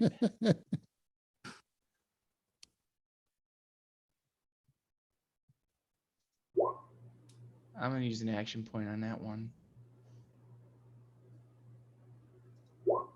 Yep. So yeah, everyone is absolutely delighted with this story, except maybe the guy who has to go right after you, because his story is not going to Yep. match up to that one. Yeah. Like, thanks, asshole. So everybody but that one nervous looking guy cheers. And you are then allowed to eat your food in peace. And the bartender comes back over and says, "That was a real cracker. I clearly misjudged you when I thought you were perhaps new to the adventuring game. We do require people who become members here to be experienced adventurers, because obviously they have all the good stories. Are you still interested in buying your bag?" I am, but as I said before, given what I heard about the price, I may need a little bit of time to come up with coin. Just a matter of a few hours, perhaps, but I would like to meet the person who is selling it, if that's possible. Well, he's not in town, so you won't be able to meet with him. I will complete the Ah. transaction for him. If you find there is any trouble, any problem with the goods, if it's not what it appears to be, obviously this is the feed me deed. You bring it back, I guarantee you I will pay you back your money. And it will be on me to find the gentleman again. But yeah, whenever you want to come back, the bag probably will be here. It hasn't sold yet. It could sell. It just takes the right buyer to wander through the door and ask for it. I'll try to hold it for you, though. I'll tell him that you have first dibs. If you can come back at least in a few hours. Well, I greatly appreciate that. Now, I was hoping to talk to the original owner, but I guess, you had mentioned or I had heard that the bag is not quite what, there's something about it that may be unusual other than the fact that it can hold more. I'm not sure. It seemed like there was something else about it.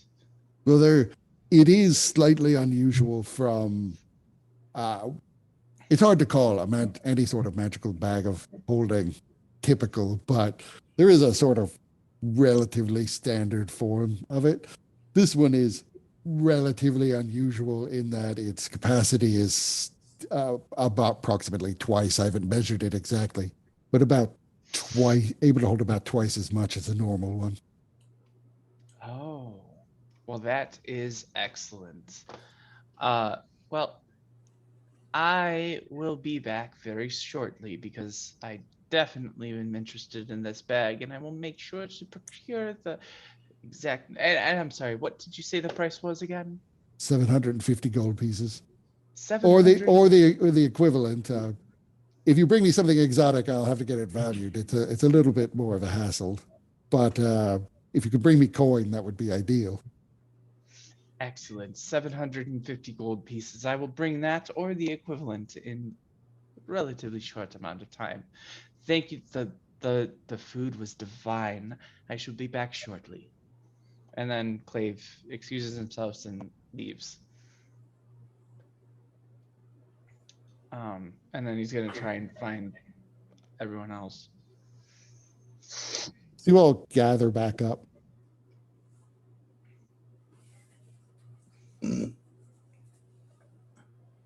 Should we leave? Did we actually buy any water skis? Yeah, Yeah, I hand waved that at the beginning. Okay. I didn't like take money off for that, but Yeah, Okay, it's de okay. minimis. I'm not that worried. Can I? Oh, and I need to get a length T-hole, of you chain. could pretty easily have found Kyotom's ointment if you were still looking for that. It slipped my mind that you had mentioned finding ointments. That's 100 gold pieces a dose.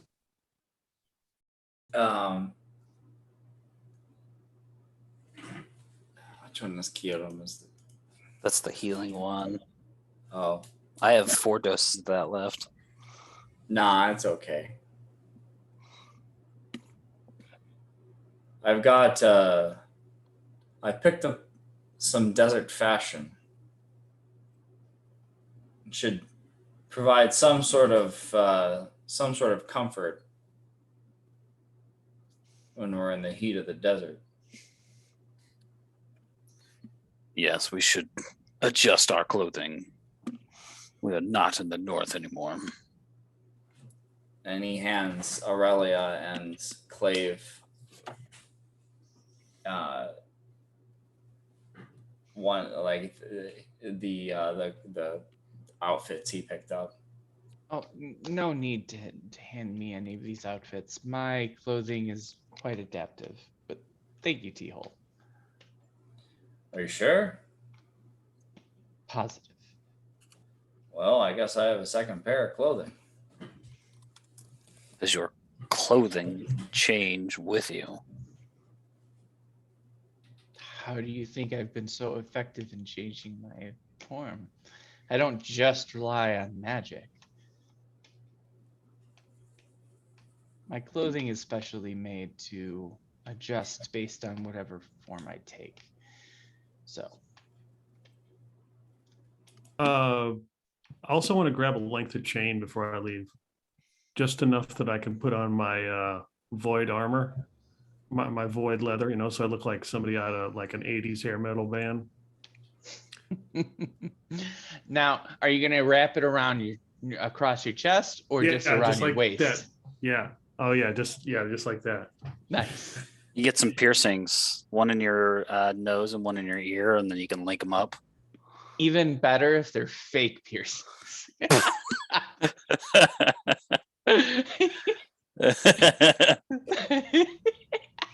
You could get a tattoo. You go mohawk. You're gonna need to cover your head. while You could out here. definitely get a tattoo. That's pretty easy to find a tattoo artist in town. I don't No, think but I don't the- think tattoos work on Dragonborn. But I can get a link. Can I get a link to chain here? Oh yeah, absolutely. Okay. So I have found somebody willing to sell a bag of holding. Now, what I've heard is that it holds even double what a normal bag of holding holds, which is quite a bit. And they're only asking for 750 gold pieces, which seems to be quite reasonable. Will that won't that be a problem given our predicament? Addition. Well, we're not going to be going into or out of the bag of holding.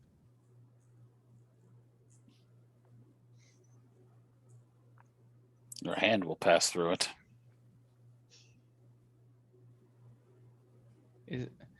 So maybe I'm forgetting something, but Clave is going to be. I mean, Clave would probably already know, but Clave's going to ask Zarius anyways. Wait, so what is the interaction with the bag of holding and the disease that we are afflicted with?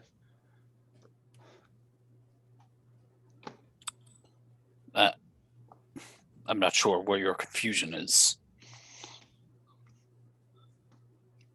This bag must contain an extraplanar place. Whenever you pass your hand through to retrieve or deposit an item,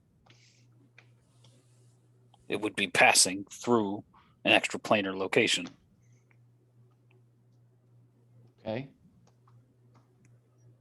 Thus increasing the spread of the disease within you.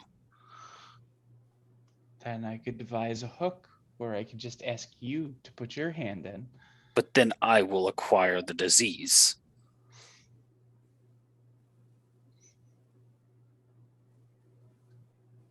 Oh. Now I understand.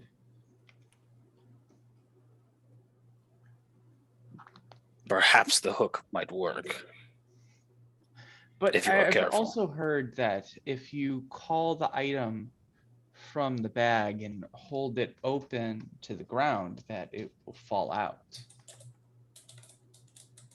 I don't know if this is true, but that's what I've heard. I do not know. I've only seen one of these bags. Well, I think it would be a worthwhile investment. At the very least, we could just stuff your uncomfortable mummy in there. And not have to carry it around so openly. But if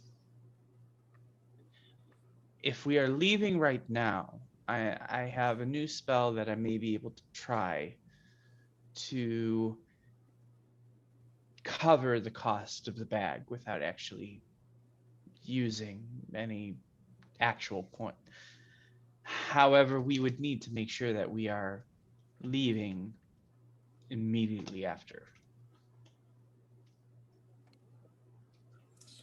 Making enemies? That sounds in a place where we have none. That sounds great. Well, not so much you or I even making memories, but Enemies. enemies, but And memories. yeah.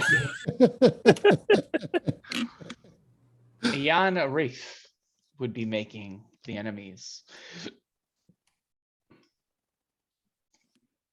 Man, he's a jerk. Yeah, who cares about Ayan Arif?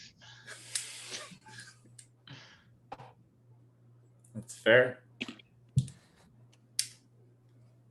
Oh, as long as But you're I will say that it's somewhat of an adventurers club of sorts, and they do seem to have other locations throughout the land, at least based on what they've told me. It might be helpful if we were to keep in their good graces, because they may have other chapters that we may be able to utilize for resources. So it may be better if we actually properly pay. But I mean, I'm relying on you, the kindness of the group, because I do not have the money to pay for it. I could not get anything I was looking for either. I procured the diamonds using the money T-Hole provided.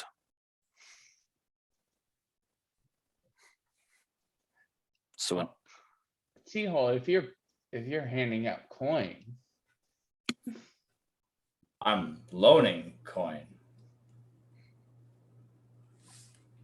But I can.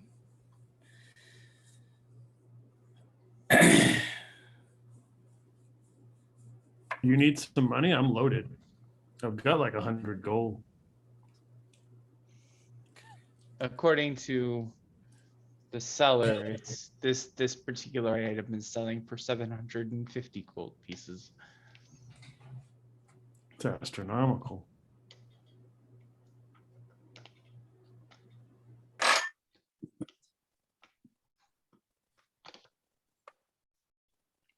So I suppose, T-Hole, if you're holding the coin purse, it's up to you how we go about this. We could be legitimate in our payment and maintain our membership, or at least the membership that I hold, which could be helpful through in other chapters that we find. Otherwise, we'll just have to make sure we do not show our true faces around these individuals ever again. Well, What's I the can name of donate this 100 guild? gold. Wait, what? what is the name of this group? They refer to themselves as the Feed Me Deets. It's feed, mead, deed. Oh, Feed Me Deeds. Feed me beats.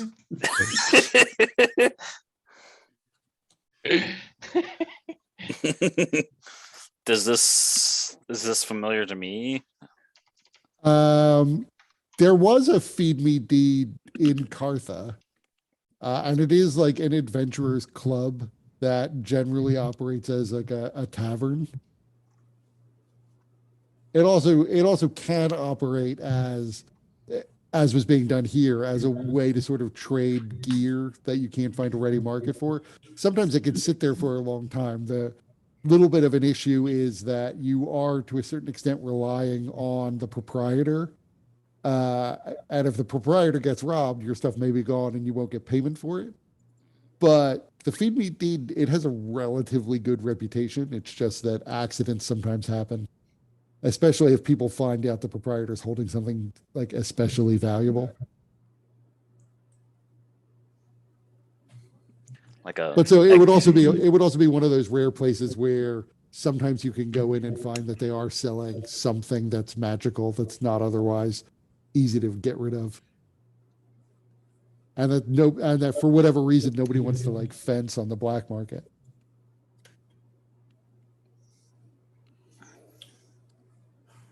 And Well- they do have the policy, as was explained to Clave, that if you buy something and it turns out it's like cursed or it's just a trick, and it's not really the item you thought you were buying, the Feed Me Deed will buy it back for whatever you paid for it.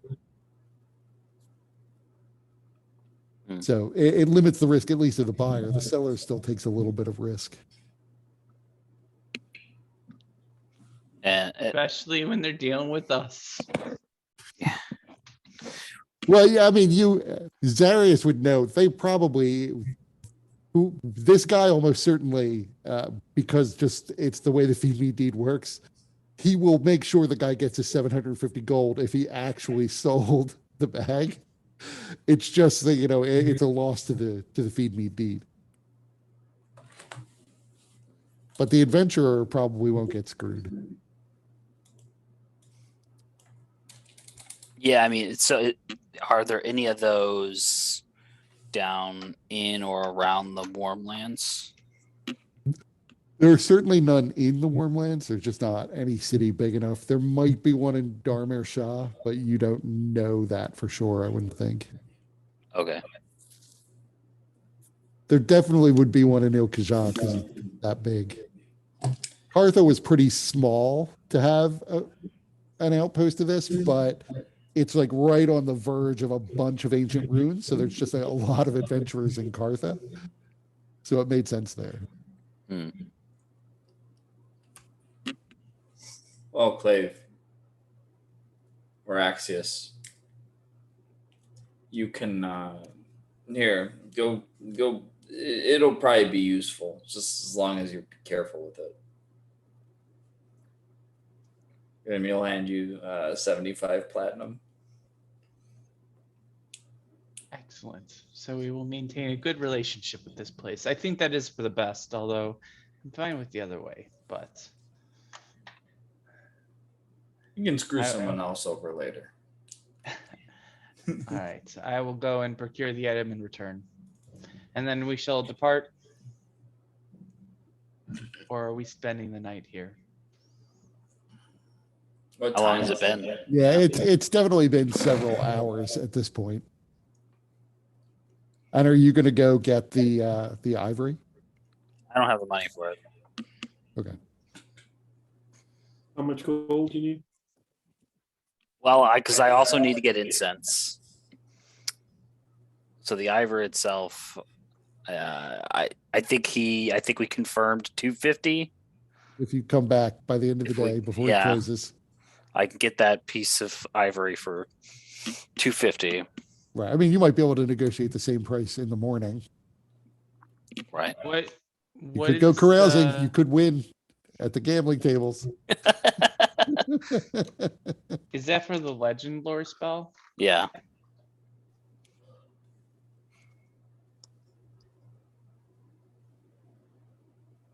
Oh yeah.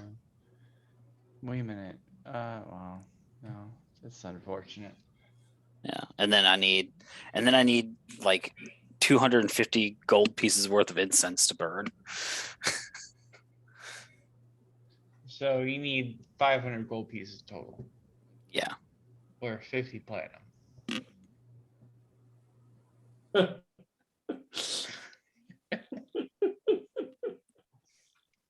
I don't have that, so I know. I mean, if only somebody did.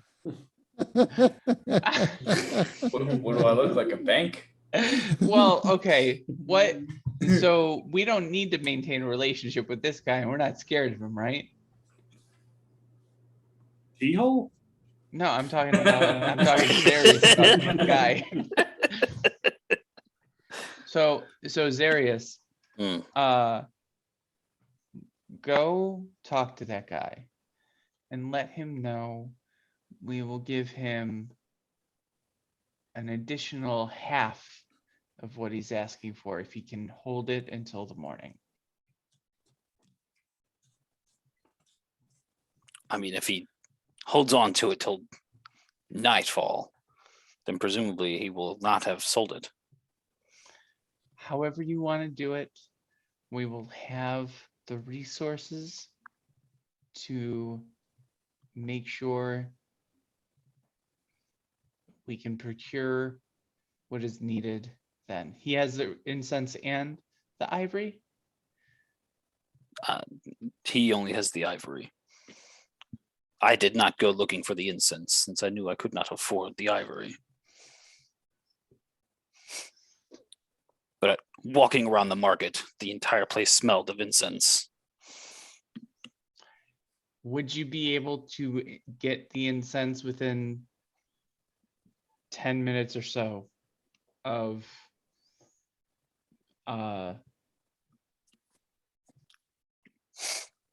getting the ivory? Did I spot anybody within, quick walks? I would say probably you saw somebody who would sell incense. Yes. I mean, you are correct. The smell of incense would be wafting through a lot of different parts of this city.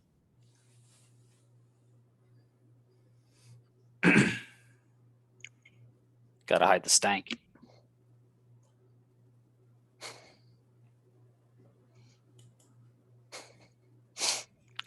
Yes, I can. Okay. Then tomorrow we will procure your ivory and incense. I'm going to go get the bag though. I shall return. And then Clave will go and get the bag with the 75 gold pieces or platinum that T-Hole got. We should find a place to sleep.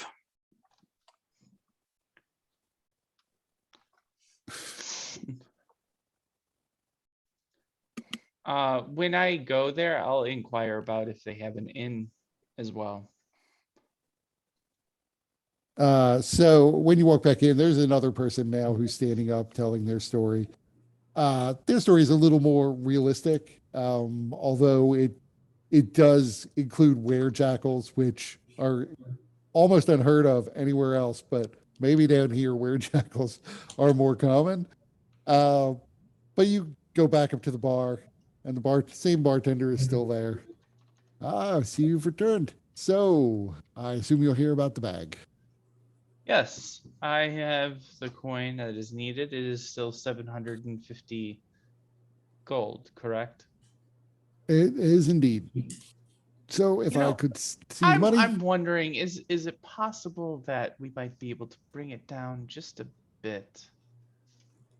Or is the price? well, the price isn't locked? set by me, you understand. It's set by the fellow who's selling the bag. I am a middleman. It's one of the services we provide. So I'm afraid I can't go any lower on the price, not without paying him from my own pocket. Very well, but I am wondering, I mean, surely you're making some profit off of this. Perhaps, I don't know if there is an inn attached to this adventurers club, but if there is, I have friends of mine and we're looking to spend the night somewhere, and perhaps this is a place where we could do so. We have a few beds on the second floor. It's very modest. It is mostly for people who generally come in too late to find a spot at a traditional inn. Are they members? They are not. They would have to become members to use the beds upstairs. Hmm. Also, they would have to tell their story, have their drink, and eat their meals. Normally, we do require you to have given all 3 stories before we will let you stay here, but that I can certainly waive. Three stories. So we're supposed to tell more than one story for our membership? No, you're a member already, but it is. Oh. He's like he sort of reaches out his hand. He's like, if I could see your card. Did he give me a card? Yes, he gave you a brass card that had Yeah, your name so- that he stamped into it. Okay. so I On the would- backside, you could see that the first story comes with a card, and then there are 2 little boxes, story 2 and story 3. Okay. And so apparently, when you tell your second story, he will give you a stamp, assuming if you ask for one. So yes, this is how to keep track. It's not an ironclad rule, which is why I'm happy to waive it, but we do like to get at least 3 stories out of all of our members in the end. That's what That's what they always say. It's feed me deed. It's a 2-story building, 3-story minimum. Very well. Well, I will speak to my friends to see if perhaps they would prefer other accommodations. I'm not sure if they would want to be members or what their goals are, but certainly with regards to the bag, I'm very interested in that. So, and then Clave would put a couple of the platinum on the counter and say, where should we conduct our business? Right here? Oh, right here is perfectly fine. So what is your view in general? You're buying a magical bag, so I assume you are comfortable with magic. Magic is one of those things that needs to be treated quite cautiously. It's best to avoid it when you can, but there are certain situations where it's just unavoidable. That is a wise policy. I will go and get the bag. If you could just collect the money, I'll be back in a moment. And he turns and there's a little space behind him where there's a door, steps down off of this platform he's standing on, so that now he's probably only about 2'10". He's short, even a bit short for a gnome.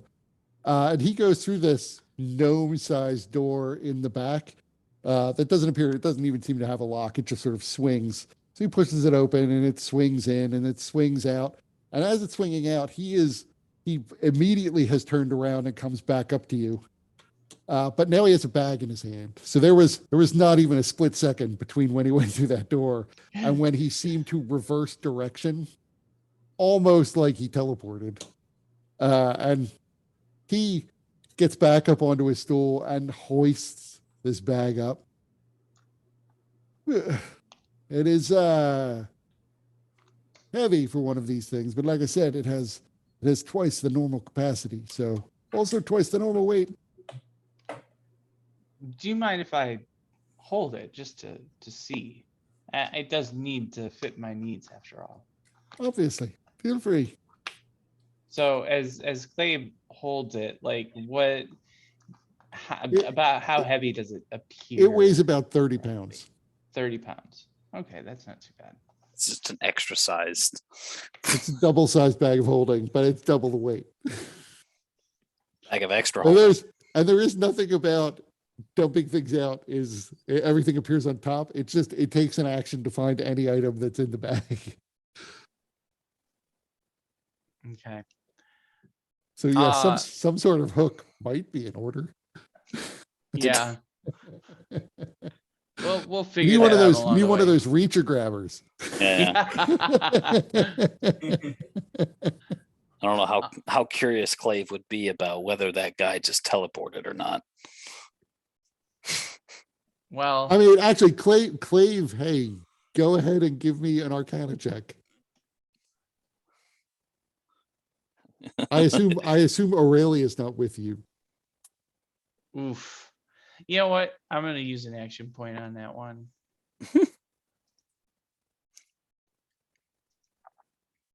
Are you kidding me? Are you kidding me? The secrets of this gnome are his alone. I hope he doesn't die. God damn it. I mean, if he teleported, it would be a strange teleport because he essentially just rotated 180 degrees. And that's as much as he teleported. Although he somehow had the bag in his hand when he was done. So, you know, Maybe there are it's a more like a variety of time potential stop. problems. What if he reached into the bag just to see if there was anything in it? He may also have the disease now. That's why I'm not asking him to demonstrate anything with the bag.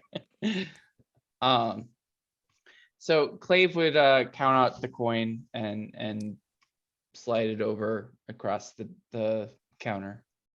Since you're new, I've just figured I should mention before you leave. Anyone who's staying here, if you're staying in the beds upstairs, we do suggest that people leave a donation, but you're probably not going to find an inn on short notice in this town at this time of night, except maybe a very bad one, for as little as the 1 gold membership fee we charge. Obviously, we have some rules. These aren't private rooms upstairs. It's just beds, and if anything else would be extra. First meal, however, and the first drink they're free with your membership. So your friends could get a meal too for that 1 gold. Well, it is good information and I appreciate it. We will definitely consider it. I hope to see you again. If not, hope you have a chance to visit some of our other sites. I look forward to it. Thank you so much.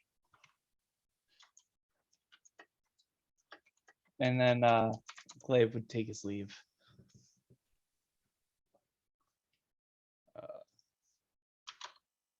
And then he would find anyone else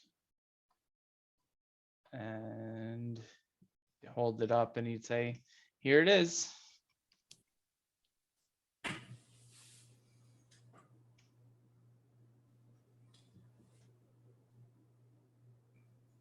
Very nice. Seems large.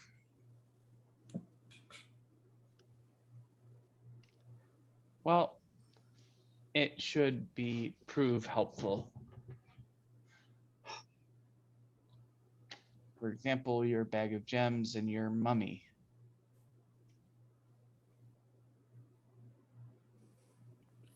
What about them? They can go in.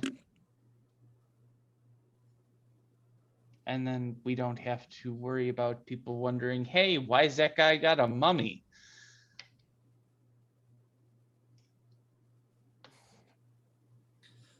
That would raise less questions.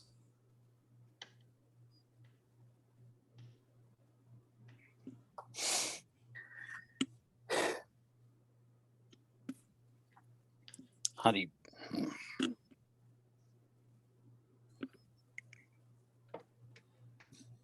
Did you find out anything about the inn? Yes, so typically they only allow their rooms to be used by members. It's only a coin to become a member. However, they do require a story.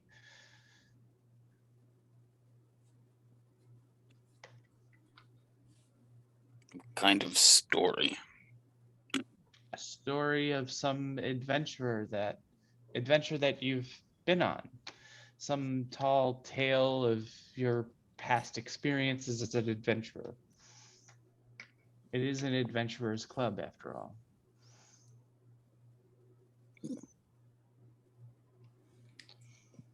I've never gone to examine it. I think I'd rather find a regular inn. Well, they said that we might have difficulty finding one at this time. I mean, we could always walk a bit outside the city and I could make something.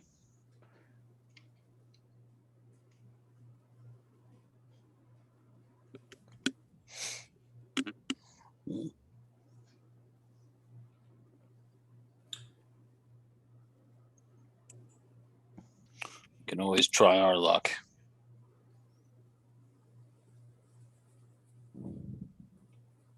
Well, whatever we do, let's figure it out soon because I could use some shut-eye.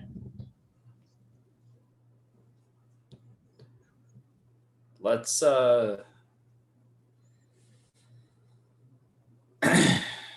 well, a hot meal does sound nice. I guess we'll go to this feed me deed. It's only one gold coin for each membership. Do you guys have a gold coin? Or do you need to borrow one? I'm already a member. And then Clay pulls out his new brass card. It does not have your name on it. No, even better. It has somebody else's name on it. So then you are not a member. But I am, in fact, the name on the card. I'm Aeon Arif, as well as Glaive, as well as Axius Groger, Raylan Shilrek, Solanus Tillin, Tomlin Earthbow, Guinevere Alaris. They're all me. D-Hole's going to ignore Clave and say, all right, let's go, Guinevere. He's even stranger for names than the humans are up north.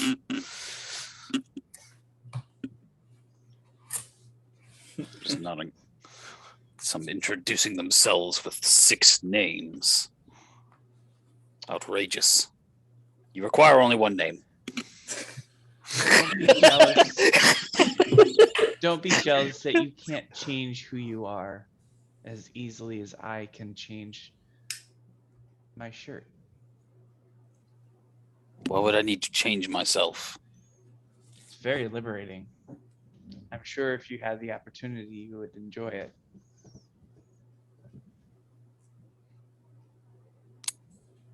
I'm not even sure what Zarius is talking about. His name is Zarius Hashphronixidine. Name, clan.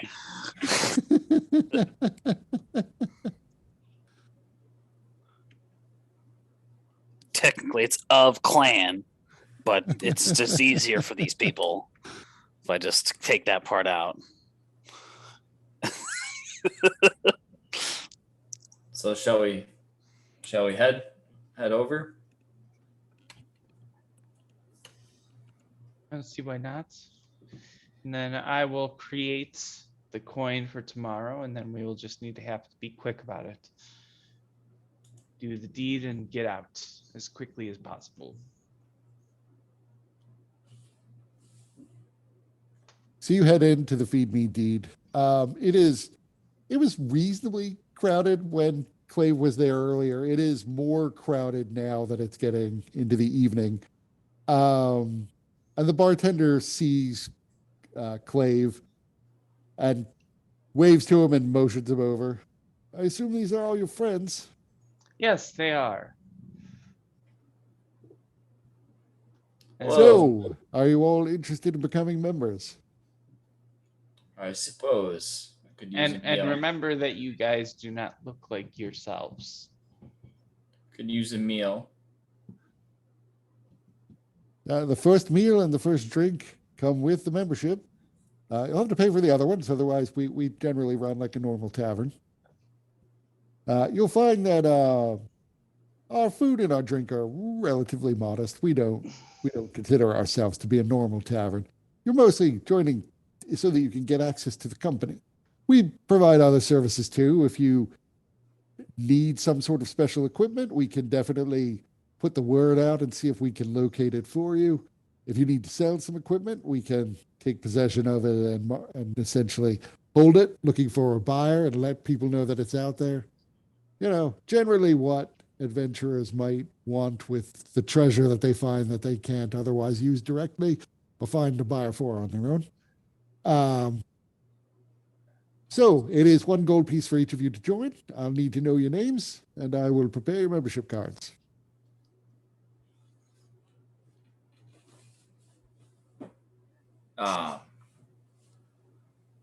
Teal will throw down a gold. Terry. Just Terry? Yes. I only need 1 name. That's fair enough. Terry? That's correct. He takes out a flat plate of brass, small set of punches, and he punches the name Terry in. It's a fairly straightforward name, but there you go. You'll be up probably, and I think there's 2 other people ahead of you. You should start thinking about the story you want to tell. I'll take all of your drink and food orders. We don't have, like I said, a wide selection, but if you give me a general category, I'll do what I can. May I defer my story until the morning? Spent all day traveling. Well, I understand, but it is a tradition. Your story doesn't necessarily have to be your best story. We like to get 3 stories out of all of our members. So you can always tell your more exciting tales and perhaps even your more alert tales at a later time.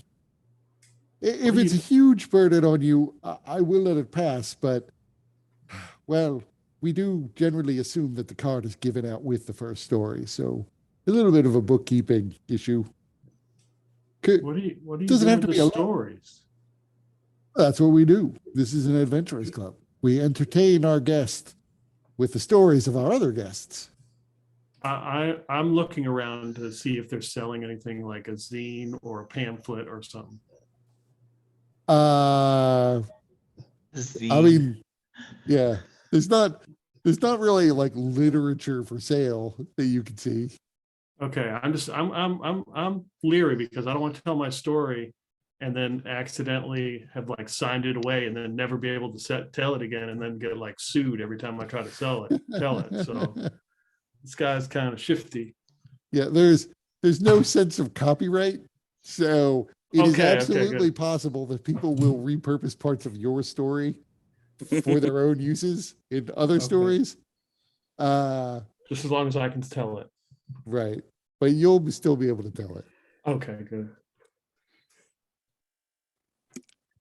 But as soon as you sing something, that's when they come down on you for copyright violation. So, yeah, what names do Zarius and Aurelia give?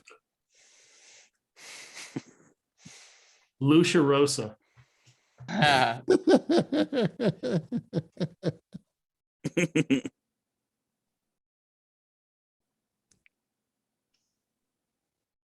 Um,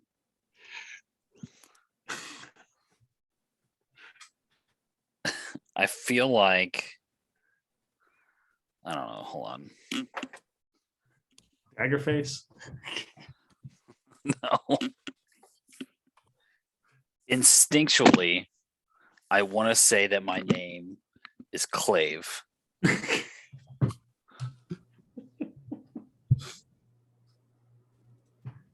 So it's like I go by many names: Clave, Axius, Kroger.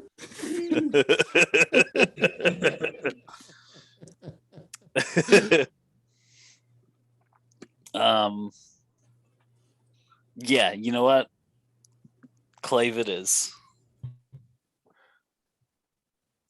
Clave is Clave an what? unusual. Another just Clave again. That is all that is needed.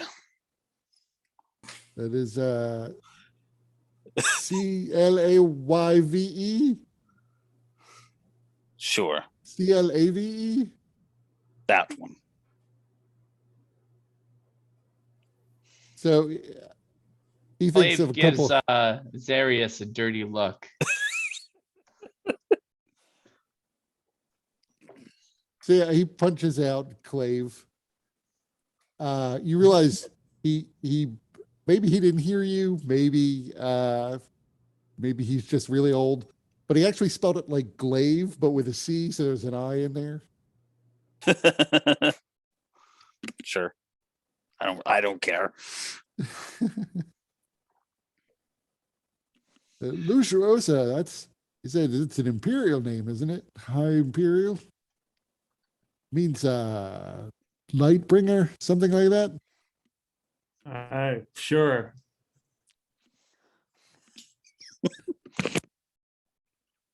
No, I don't know. he I gives didn't you pick it. so he gives you all your cards. And he takes drink orders, and the only hot food they have really is a fish stew. Everything else is basically just room temperature. It's like he's like previously had. He has various fruits, some nuts, some cheeses, some cured meats, and then this fish stew. And it's okay. I mean, it's not the best food you've ever had, but it's okay.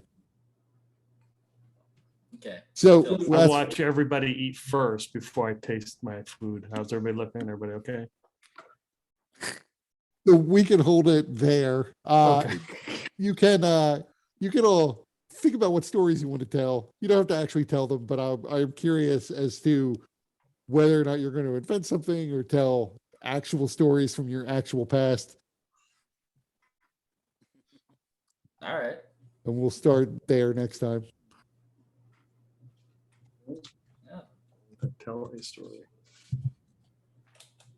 Sweet. Feed me beats. So what everyone think? It was It a was fun good. shopping episode. Yeah. I'm a little curious here because I'm looking at the map, and our scale has 300 miles per. Over here in the ocean, Right. but each like 2 hexes is like only shows about 100 miles. All of our scales wrong. Let me see.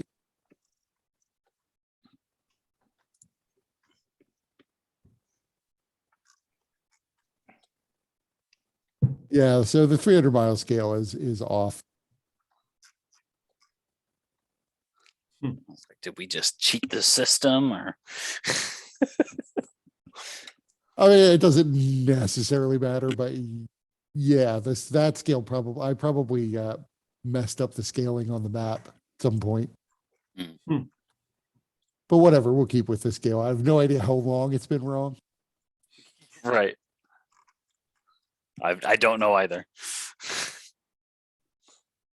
I just feel happened like to it was- see it over there, and I'm like, oh, Right. cool. I feel like it was probably correct in the beginning. And I do have one quick way of figuring out if that is true. Yeah. Oh God, the scale is way off.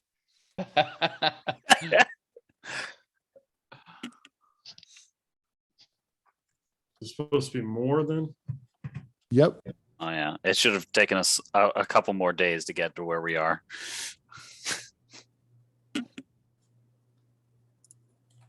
That makes sense, actually. Because I was a little surprised that it was only 2 days. Yeah, look at that. Oh shit. 1,500 miles from that mountain. So I Or, think yeah. I think the scale is right now. So, so we'll go forward on that. This- Apparently there was just a wind at your back. Right. Except when it was like in your face, whipping you around in the storm. It's gonna take us 2 days to get down to Il Kadash, Kaja. FYI, the story that Clave told about everything was actually from his history. So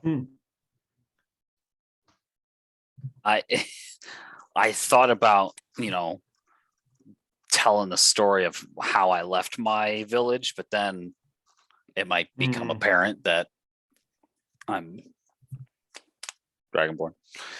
Change some of the details. yeah, Clave changed his name and everything in his story.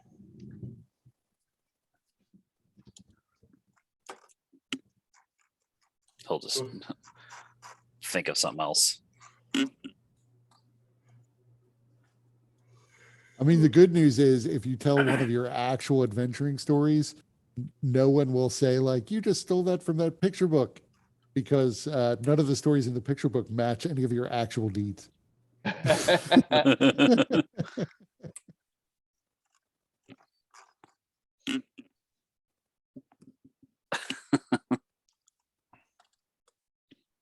Thanks for running. Yeah. Yeah.